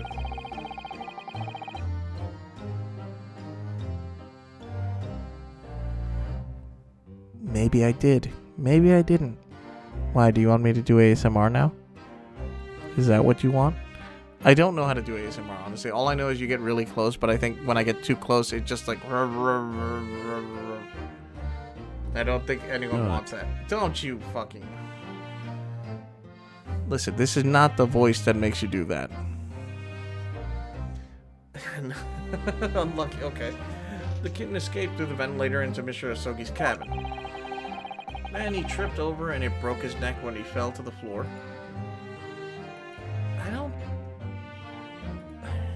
I think it still is an accident, but they tried to cover it up because honestly it would have looked like she did it. Or, well, technically it kind of is her fault, but it's just an accident. End of the day, it was still just a result of an accident.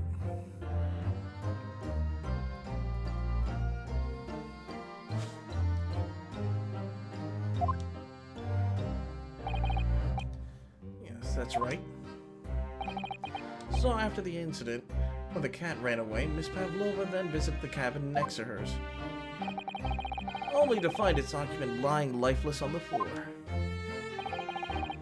She said she was worried when she heard sound of something falling on the floor. That's when she went to look. No. Angel?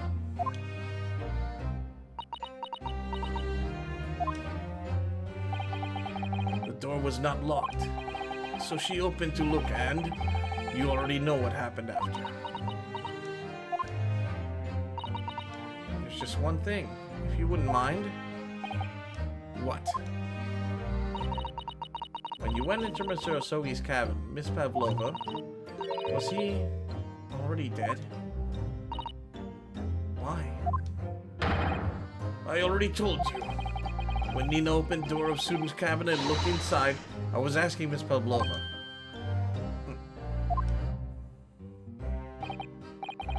Well, Miss Pavlova?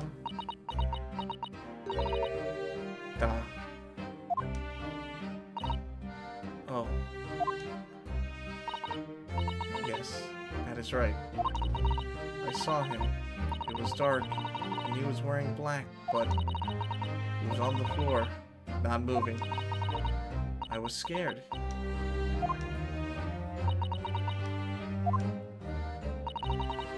I understand. And I believe you. So, is that finally it now? Have we discovered the real truth of Kazuma's death at last? Ah, something very nearly slipped my mind. Oh, Mr. Sholmes? This photograph. Yes, I took this myself, you know. The cause of death was a broken neck, therefore the victim died instantly. And the unfortunate incident that precipitated these events, a kitten on which the victim stumbled. However, if those are the facts, there's one particular area in this photograph that seems to me somewhat unnatural. What? What do you mean, unnatural? What are your thoughts on the matter, Mr. Naruhodo? Hmm? Oh, well... I only have two guesses. If Kazuma tripped and fell, by some terrible stroke of luck, broke his neck.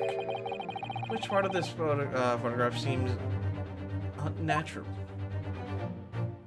Well, his neck, obviously.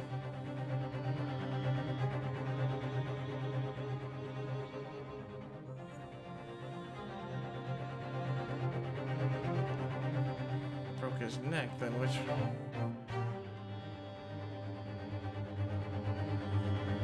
Didn't he say he put that all there?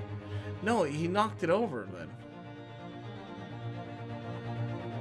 Alright, we're gonna try two things. I'm no expert, but I think it might be him knowing how to write Russian. So I'm gonna go with this. Yeah. No dying message. Okay, you're right. Here we go. We only have we only have two tries. Yes! This word in Russian clearly wasn't written by Cosmo. Okay. So yeah. So if you're looking, the thing is, the presumed idea is that he slipped and fell on a ship that was rocking left and right because of stuff. The kitten that broke into the room scared him, and he tripped and fell, and then just happened to just fall horribly in the worst possible angle on the floor and die. So if you're looking for something unnatural, that's the obvious point. Very true. It's certainly peculiar, but that's not what I meant by unnatural, I'm afraid. The particularity, crass details, was orchestrated by the culprit. I mean to identify another point. Oh, I see. Imagine, if you will, losing your footing yourself. In my opinion, if you landed as the victim appears to have done here, it would be most unnatural. I'm sure you'll reach the same conclusion. How thoughtful you are, Mr. Sholmes. Thank you for your gentle guidance. Kazuma tripped and fell by some terrible stroke of luck, broke his neck. Which part of the photograph doesn't seem natural? Then I'm assuming it is his neck. His neck would be broken. Well, if I'm wrong, I'm wrong. Yes! It must be here. Nope! Ah! And if I fucked up, the flame is shown like underneath his fingertips. The word written in a foreign language underneath his fingertips, surely. That particular crash detail orchestrated by the culprit. Yes, yes, yes. Imagine, if you will, losing your footing yourself. You land as a victim has one of your hands. You look like the sort of fellow who stumbles with some regularity. Should have been an easy task. Why do I... Charlotte tripped and fell, and by some terrible stroke of luck, broke his neck. Which part of this photograph seems unnatural? His hand?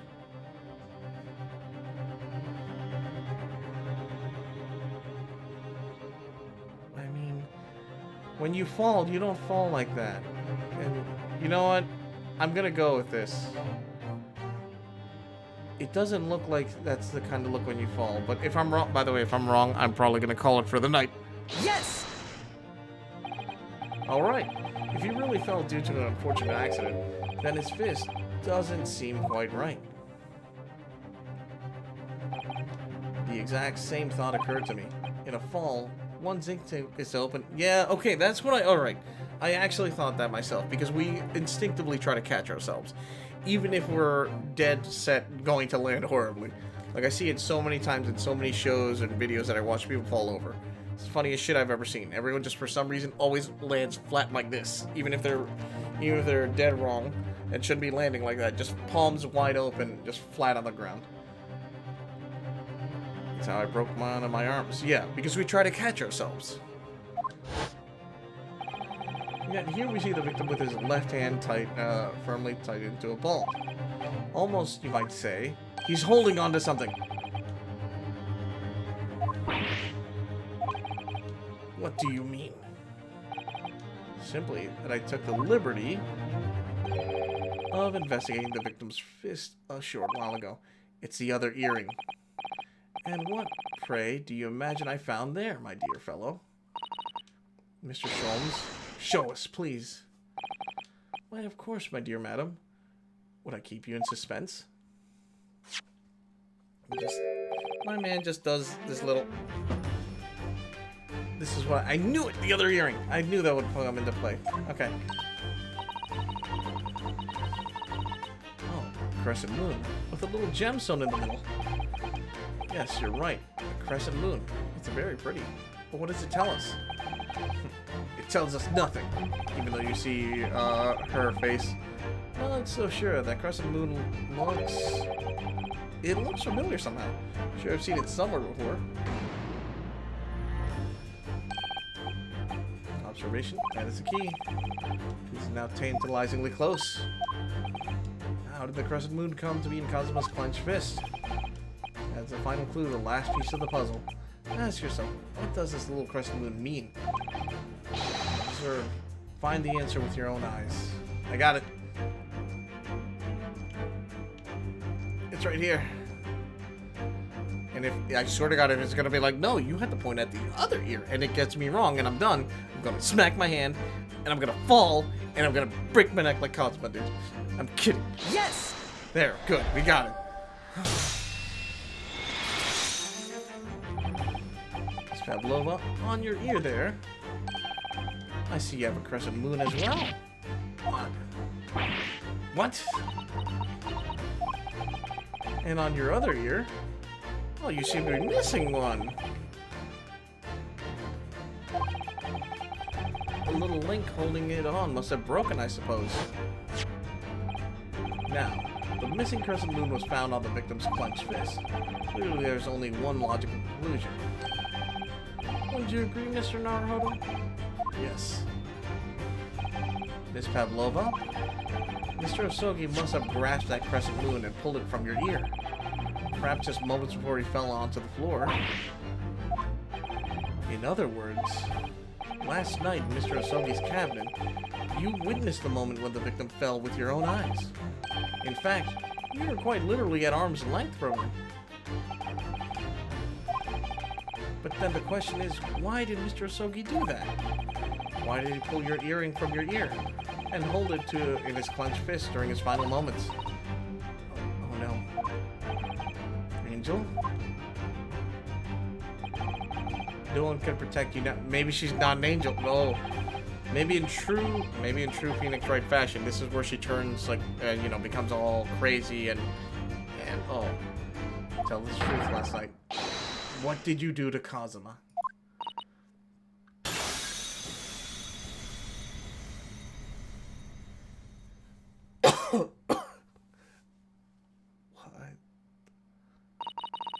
When I think about everything that happened yesterday, it was too much. Running away, the fishing boat in the middle of the night, trying to climb onto this huge ship. And then, when I was at last in this cabin, could relax after this horrible long day. Darka, wait!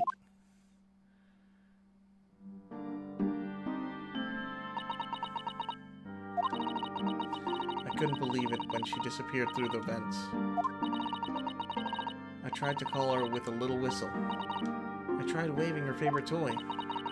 But nothing worked. Darka would not come back.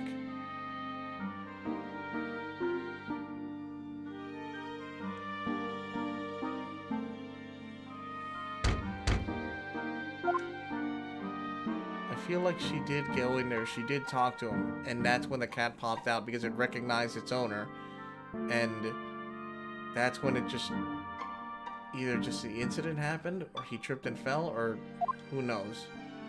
Well, we'll find out the truth. Clunk. What are you doing here at this time of night, Inspector?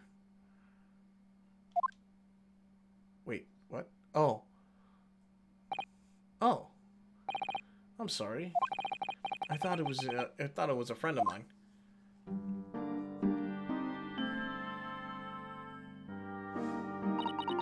The young man from your country.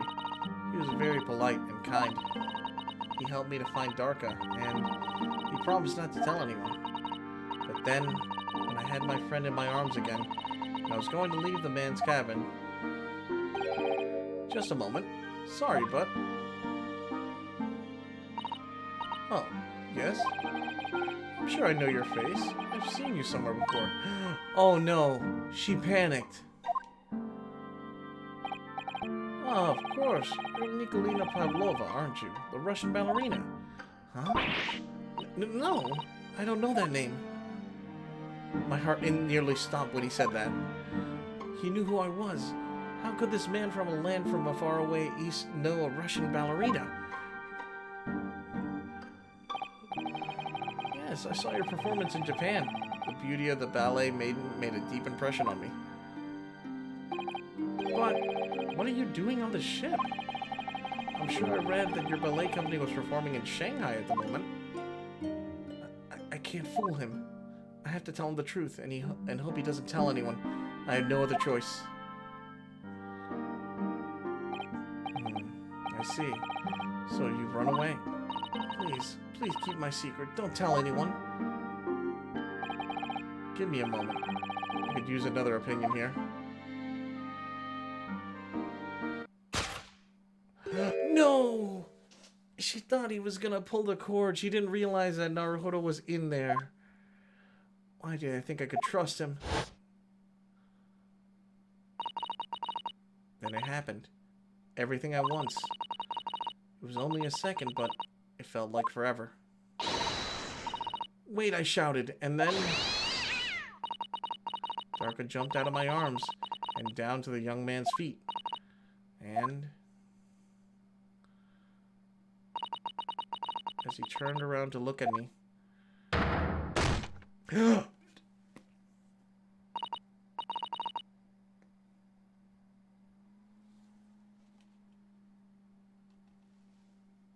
Oh.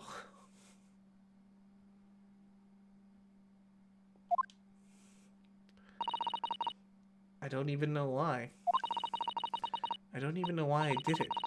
I was just so scared. And I had to stop him from telling anyone about me. Midnight. Thank you. Thank you, Jesus. And that's when you went to fetch help. From Seaman Stroganoff, who was on duty out in the passageway. I heard Nina cry out and thud on floor, so I ran to her. She was standing at cabin door, shaking like leaf. She looked at me and said, "Help me, Biff. If they find out, I'll be... Please, I have nowhere to go." So you decided to help. And that's when you arranged things in Cosmo's cabin to make it look like I did it. So that no one would suspect the passenger in the cabin next door. Yes. I went into the cabin and looked around to make sure there was nothing to show Nina was there. Then I found Stowaway in wardrobe, still sleeping. Right. That's when he found me. So you worked out a plan to lay the blame on the Stowaway. I closed the wardrobe doors and put back strange paper sign.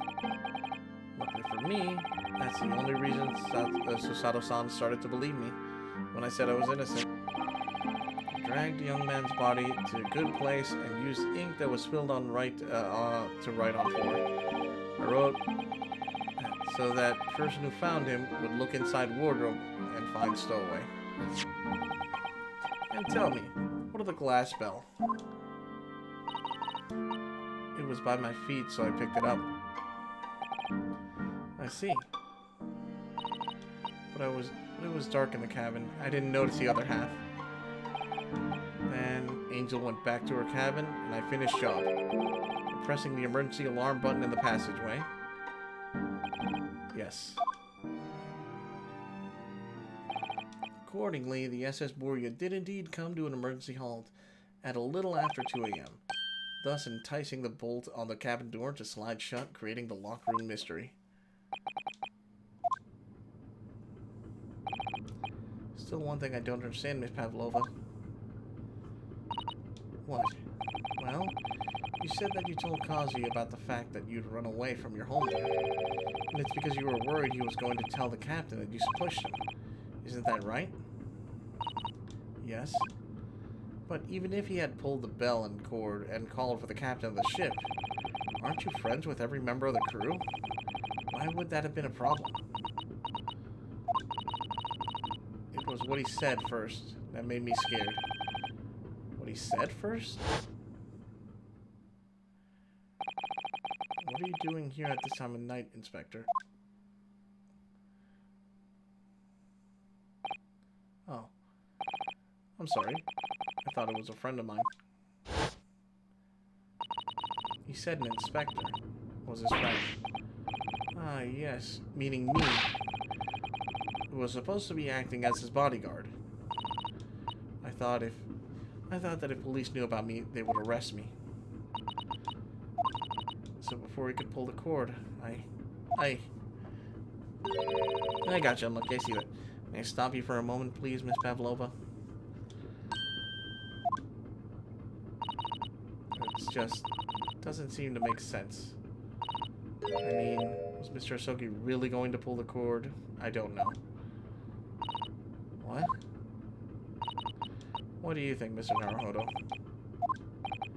Well, I'm not Kazuma, so I can't know for certain, but he was a man of his word. If he told you he wouldn't give your secret away, then he wouldn't have done. No, he was walking over to it. He was going to pull the cord. He was going to make them send me back.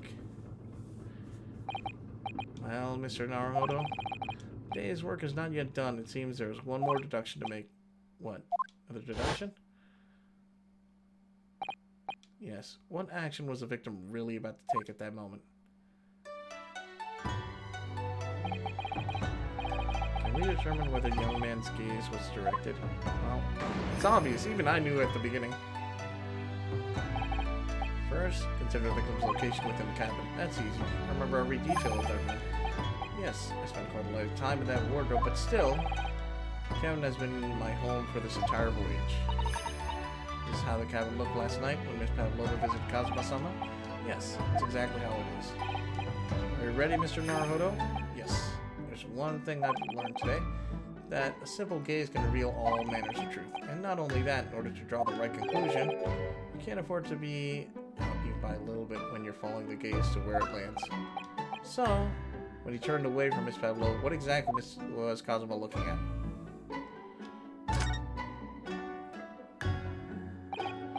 The wardrobe. My wardrobe. I was in there at the time, of course, sleeping soundly. Too soundly. If only I hadn't eaten that chicken and was laced with sleeping pills. If only I had woken me up. Then maybe this tragedy would have never happened. Oh yeah. Take that!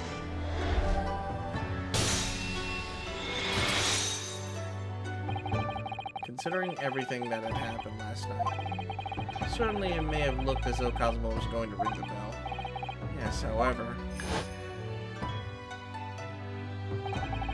what is directly besides the bell cord, the wardrobe?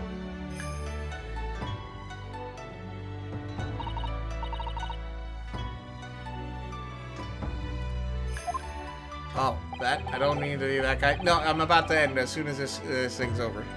No, thank you. Appreciate it, Spartan Echo. And more importantly, what was inside the wardrobe. I actually got way too invested in this story. This story was so good. The man's great friend, sleeping soundly. Yeah, that's what he was going for. He was gonna go for the homie.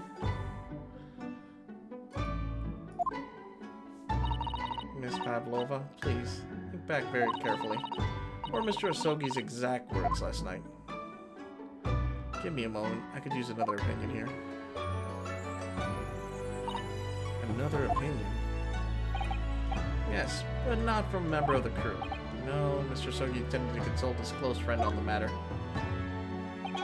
To see if between them, they might be able to help in some way, no doubt. Oh no. Sadly, we can't know the truth for certain now. It's too late for that.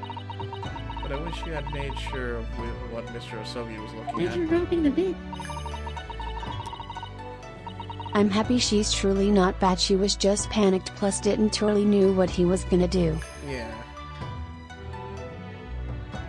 Things might have ended very differently if you had.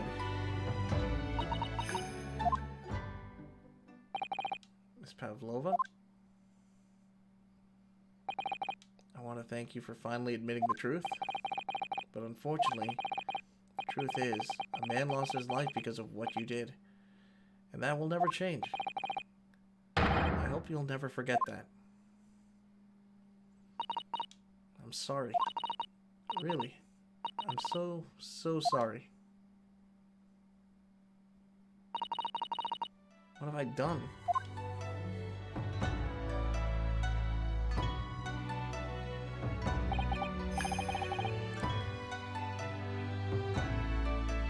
Yeah, no, it was Stroganoff who did that. Stroganoff did that, but he did that thinking it was an accident. He came into the room when he was already sprawled out on the floor, and what she basically explained was that he fell because of the cat and just died. Fell, hit his neck, broke his neck, and died. What she didn't tell him was that she panicked, thinking he was gonna just snitch on her and get her arrested. So she pushed him. He hit the bedpost and died. Oh man. So that's what he hit. I was wondering, did he just fall to the floor at just a bad angle? No, he hit the bedpost. And so at long last, the mystery surrounding the tragic accident on the SS Buria was finally laid to rest. 9th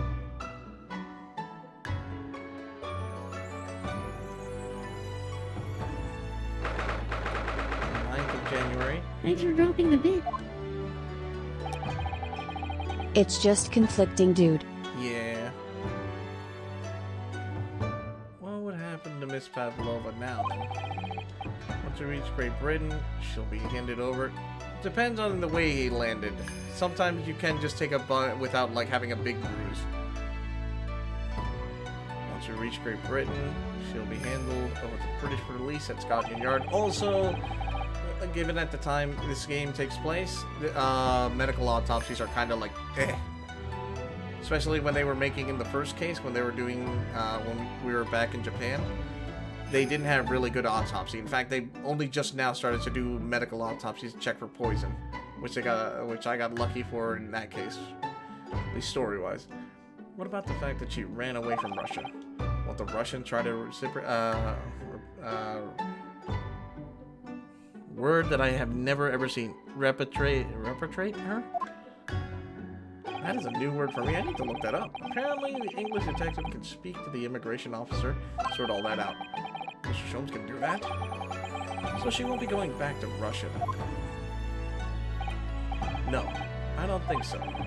Even if she wanted to return in the future, I doubt she would ever be able to.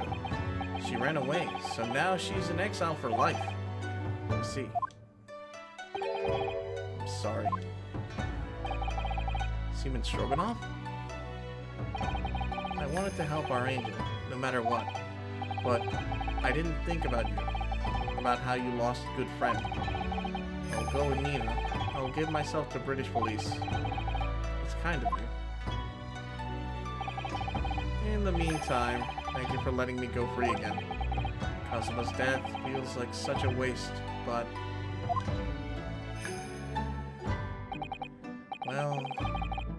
do what you can for Miss Pavlova, won't you?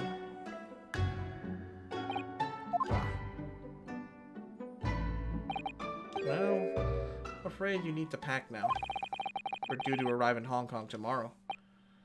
As much as it pains me, I'm going to have to hand you over to the consul to arrange your passage back to Japan. Yes. I did stow away after all. I couldn't really expect any difference. So, you should get back to your cabin now. Thanks for dropping the bit. I don't think either are bad. It was just a very bad situation. No, it wasn't. It was just basically misunderstandings and an accident that happened. And then people trying to cover up to save someone they cared about. Looks like my study tour to Great Britain is over before it even managed to begin. To think that only 2 days ago, Kazuma and I were laughing together about how we tear up the streets of London. It seems like a distant memory now. Oh? What's this? Is it someone weeping? Oh. Susato-san?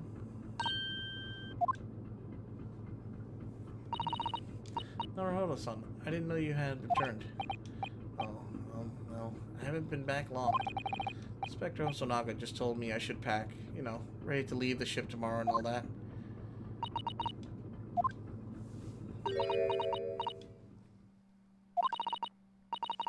Still can't believe that this happened. Can't believe someone's life can be over just like that.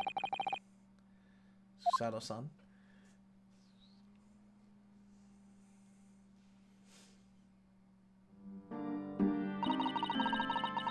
Oh yeah, the Civic, they spent a lot of time wrapped around that guy's face. And that guy was just like, it's okay, it's my pet. It's all good. He had such grand ideas for this visit to Great Britain. So many dreams. Now they've been cruelly taken away. Just as he has. I thought I could never forgive the person responsible.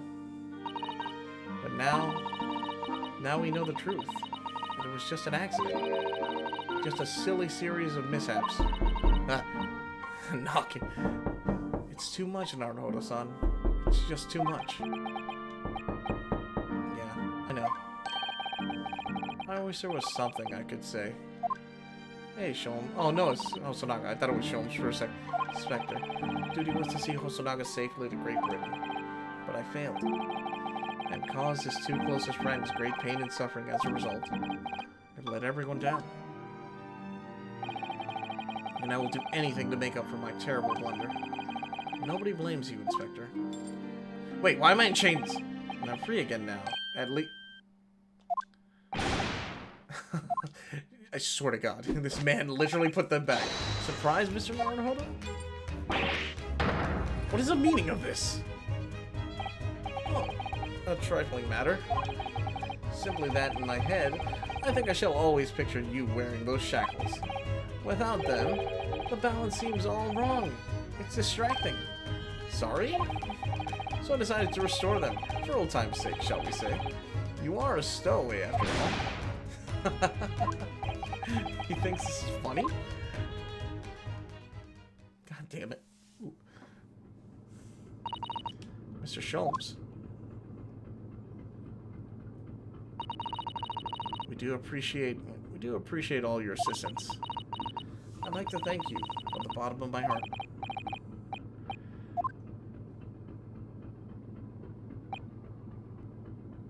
The loss of your companion is truly heartrending. I hope that you'll be able to fulfill some of his aspirations in his honor.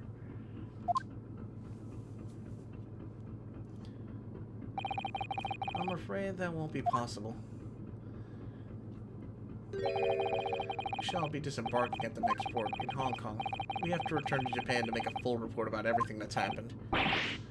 You literally have to make a report saying this man died by accident when people actually suspected someone else would kill him. Wait a minute. It's just me that has to go back, isn't it? I mean, I was a stowaway.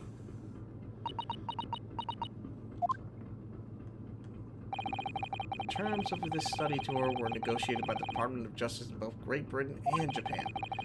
It was to be one lawyer and one assistant. Was to be. In light of Mr. Osogi's unfortunate death, I'm afraid the study tour can no longer go ahead. Oh no. I don't care for me, but...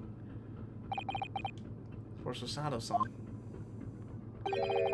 My dear fellows, the majority of problems have an extremely simple solution, you know. All of you requires one lawyer, and the study tour can continue, surely. But there's no one else with the necessary qualifications, Mr. Sholmes. We know of no other lawyer. Qualifications, you say? Any qualifications obtained in your own country will be of little value in Great Britain, I'm afraid. Oh, but anyways, the voyage to London still promises a good month of time. Ample opportunity, I would say, to find yourself another suitable lawyer. Yes. Ms. Susato? Yes? You think perhaps I might be able to do it? But you're not a lawyer, Mr. Naruhodo. Oh, unless... Are you studying law? No, I'm not, but... I'm sorry. In that case, I don't think there's even a chance it could work. But as I said, there's still more than a month before we can reach English shores. England shores. Bro, I got tongue tied. Isn't that right, Mr. Naruhodo? Yes. I have a month in which to study, to learn what I must to become a lawyer in Great Britain. Mr. Naruhodo? That's ridiculous. Are you surely suggesting anyone could learn all of that in just 40 days? There's only one way to find out. I would work my fingers to the bone, Inspector, every single day. Will you let me try?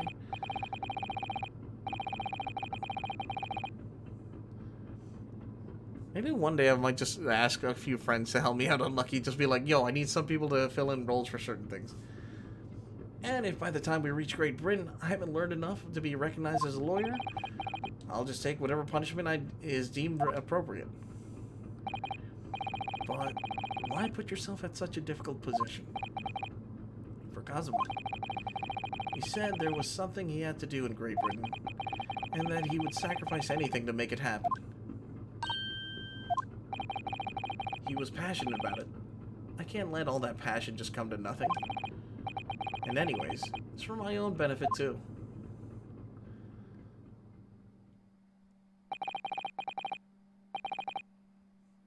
I will become a lawyer. I have to. What do you say, Miss Usato? Dude, I'll never get that name right.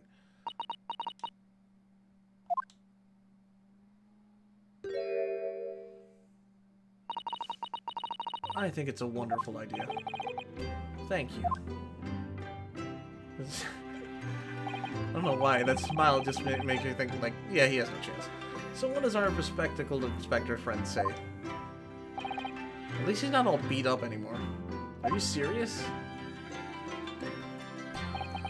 One lawyer and one assistant. The numbers are indisputable. No. It's madness. Yet fascinating, wouldn't you agree? Fascinating? Duty and rules are the dull routine of existence that we all abhor. Give us interest. Give us fascination.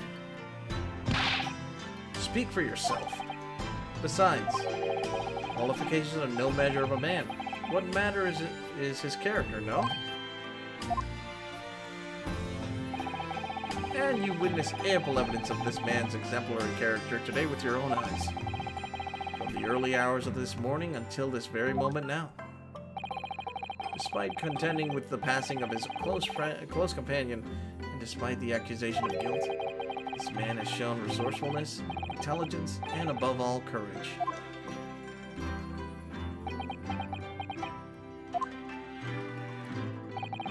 Very well. I'll think of a clever way to word my report to the Department of Justice. Inspector! After all, I did just make a promise, didn't I? I said that I'd do anything at all to make it up for my shortcomings here. Oh, thank you, Inspector.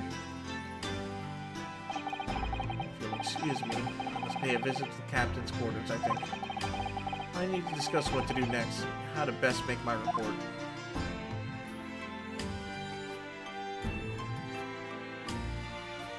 Are you really prepared to attempt this, Mr. Naruhodo? Yes, I'm gonna try. I wonder, would you consider teaching me what I need to know? Everything about being a lawyer? I'd be delighted to help you. I am a judicial assistant after all. Thank you. And, Mr. Naruhodo, I'd like you to take charge of this. What? Me? Are you sure? I'm sure it's what Kazuma-sama would have wanted.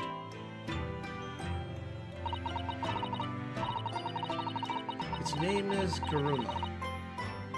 It's a great sword that's been in the Asogi clan for generations. Very well. I accept. I'll treasure it always.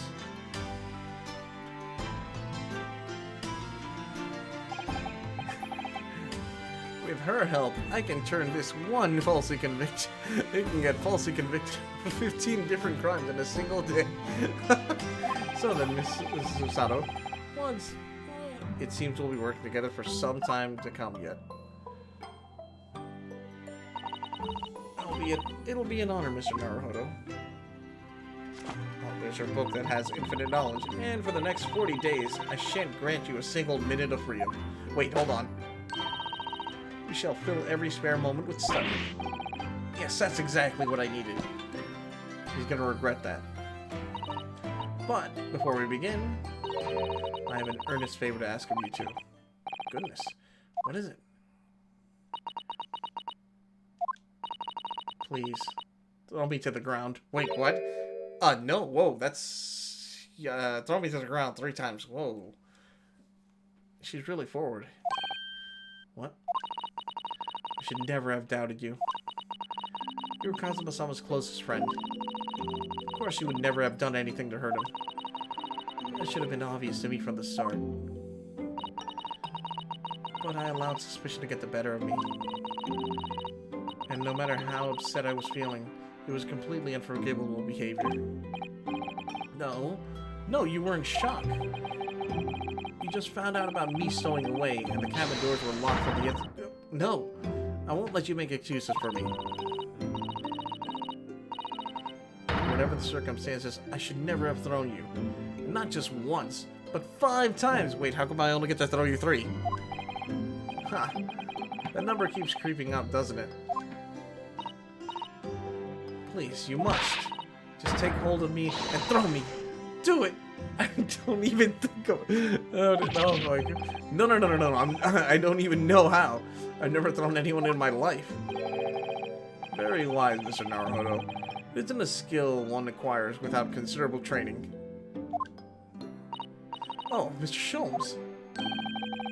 I observed your throwing technique several times with great interest, I confess. I was most impressed. When did he see that? I presume that would be a form of Japanese wrestling. Oh, well, in a way, it's not wrestling, but my own interpretation of an ancient jujitsu technique. Apparently, it's called the Susato takedown. It leaves your head swimming. Believe me. How beguiling. I am a practitioner of the combative arts myself. I'm a somewhat accomplished boxer. There he goes, dancing around again. Just looks like he's punching her. Do it again. Bop! Throw at the bedpost just like Jesus, holy shit. I wonder if you'd be so kind as to instruct me on the technique of your arresting throw. Yes, I'd be honored. Then let us not delay. Demonstrate, my dear madam. On Naruhodo. Wait, oh god, I feel like I'm gonna get thrown. Wait, no, wait. Are you ready? Mr. Nar- Why am I gonna get thrown? No! Okay. As you can see, you throw from the abdomen. Oh, yes. Interesting indeed. And that is what you term the Susato takedown, is it? Actually, no. That was a Susato squash. What? There's multiple techniques?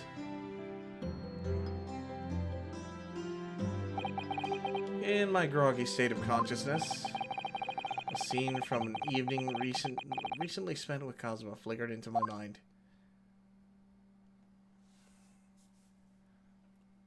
Apparently, I cannot read. Kuruma?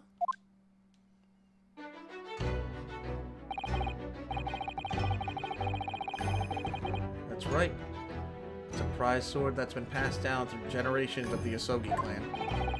I can't believe you managed to get permission to bring it with you. I mean, taking katana on a study tour is more like a little irregular, surely.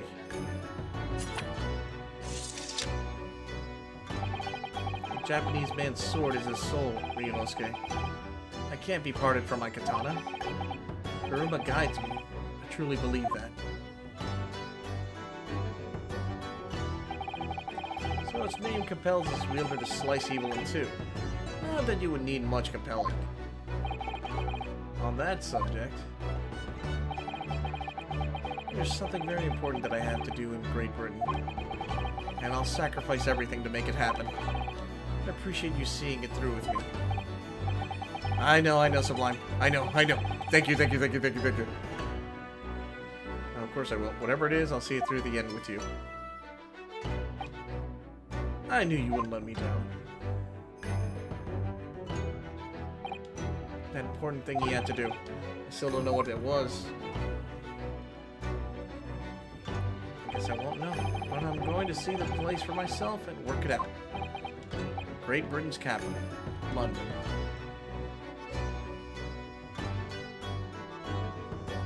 And we finally finished this chapter 2. This took a bit, I know it did, and thank you guys for being so patient with my dumbass. Especially since, you know, I literally had plans to sleep in early. Save my current progress, please. And unlucky, I got you. One of my arms is dead, by the way, so I can't really dab that much. Cannot dab properly. Man can't dab. Holy shit, though. That was fun. Alright, and we head back. Next episode. The Adventure of the Runaway Room. The Clouded... Oh, I can't wait. So there's 3 more episodes, and that's only for this part. Because this is a 2-part thing. So we got a lot that we can do later. We have the original Chronicle. Wait, no, we don't have Chronicles. We have the Ace Attorney Adventures, and then we have Ace Attorney Resolve. So I can't wait for that shit. Anyways, guys, thank you so much. By the way, thanks to Unlucky here, you all have received a boatload of points back to you, mostly because I fucked up, and Unlucky chose to give you all your points back. So I hope you guys enjoy, have fun with that. Please take care, everyone. I'm going to head off to bed. I'm going to send you off... Let me see. I'm going to go send you off to Cloudy. He's playing some contractors. So, hope you guys enjoy the stream. Hope you guys have a good night. And I'll see you all later. Oh, so, did you mean to misspell trail? Yes, I did, okay? I can't spell, okay? I can't read, I can't write, I can't spell. I have no idea what I'm doing. I'm a total dummy. Okay? I'm a total dumbass. Yeah, hence why I keep wondering why you guys keep following me or keep supporting me. Which, you know what? I ain't gonna look a gift horse in the mouth. I'm just gonna be thankful as fuck that you guys do. And I appreciate you all so much for it. In fact, we're getting closer and closer to the next 100 followers, so whenever the hell we reach that point, I'll plan a 24-hour stream, and we'll do something cool for that. And you already know, 7K, whenever the hell that happens, you get a princess stream. I hope you enjoy that when that happens. I just want to see if I use sound alerts. Yeah. Alright, I'll see you all later. Take care, and I hope you all have a good night. Oh right, I have to wait for the thing to actually set up. It's going off, it's sounding, it's doing its thing, it's happening, people are around, people are going. Alright guys, time's up, I'll see you all later. I gotta go get some sleep. Later Simic, you take care. Later Unlucky, later Jesus. Let's see, let me read off the list of people. Oh my god, that's actually a lot more people than I thought. Holy shit! That's a lot more people than I thought. Zero of IRL. Oh god, Umbral, Unlucky. Bro, wait, what the fuck? You're here? Why are you watching this? You know who the fuck I'm talking to, bro? I'm talking to you, Sparks. Also, I need to talk to you later so we can plan a day for, yes, my head is in. We need to plan a day because I know Cuphead comes out soon. We need to plan a day so we can do the Brothers stream. Motherfucker, he's actually in this fucking thing. I didn't realize he'd be here. Anyways, everyone take care. Hatter, Shirley, I won't get Shirley. Good Supa, Spike, Trap Claire. Oh my gosh, Civic, I already mentioned you. Nina Tella. Hope you guys. Oh, yes. Oh no, hey, shut the fuck up. Min, I can't control it. Izzy, I hope all of you guys have a good night. I'm going to just kind of be like, oh, epic. Ah! Yeah.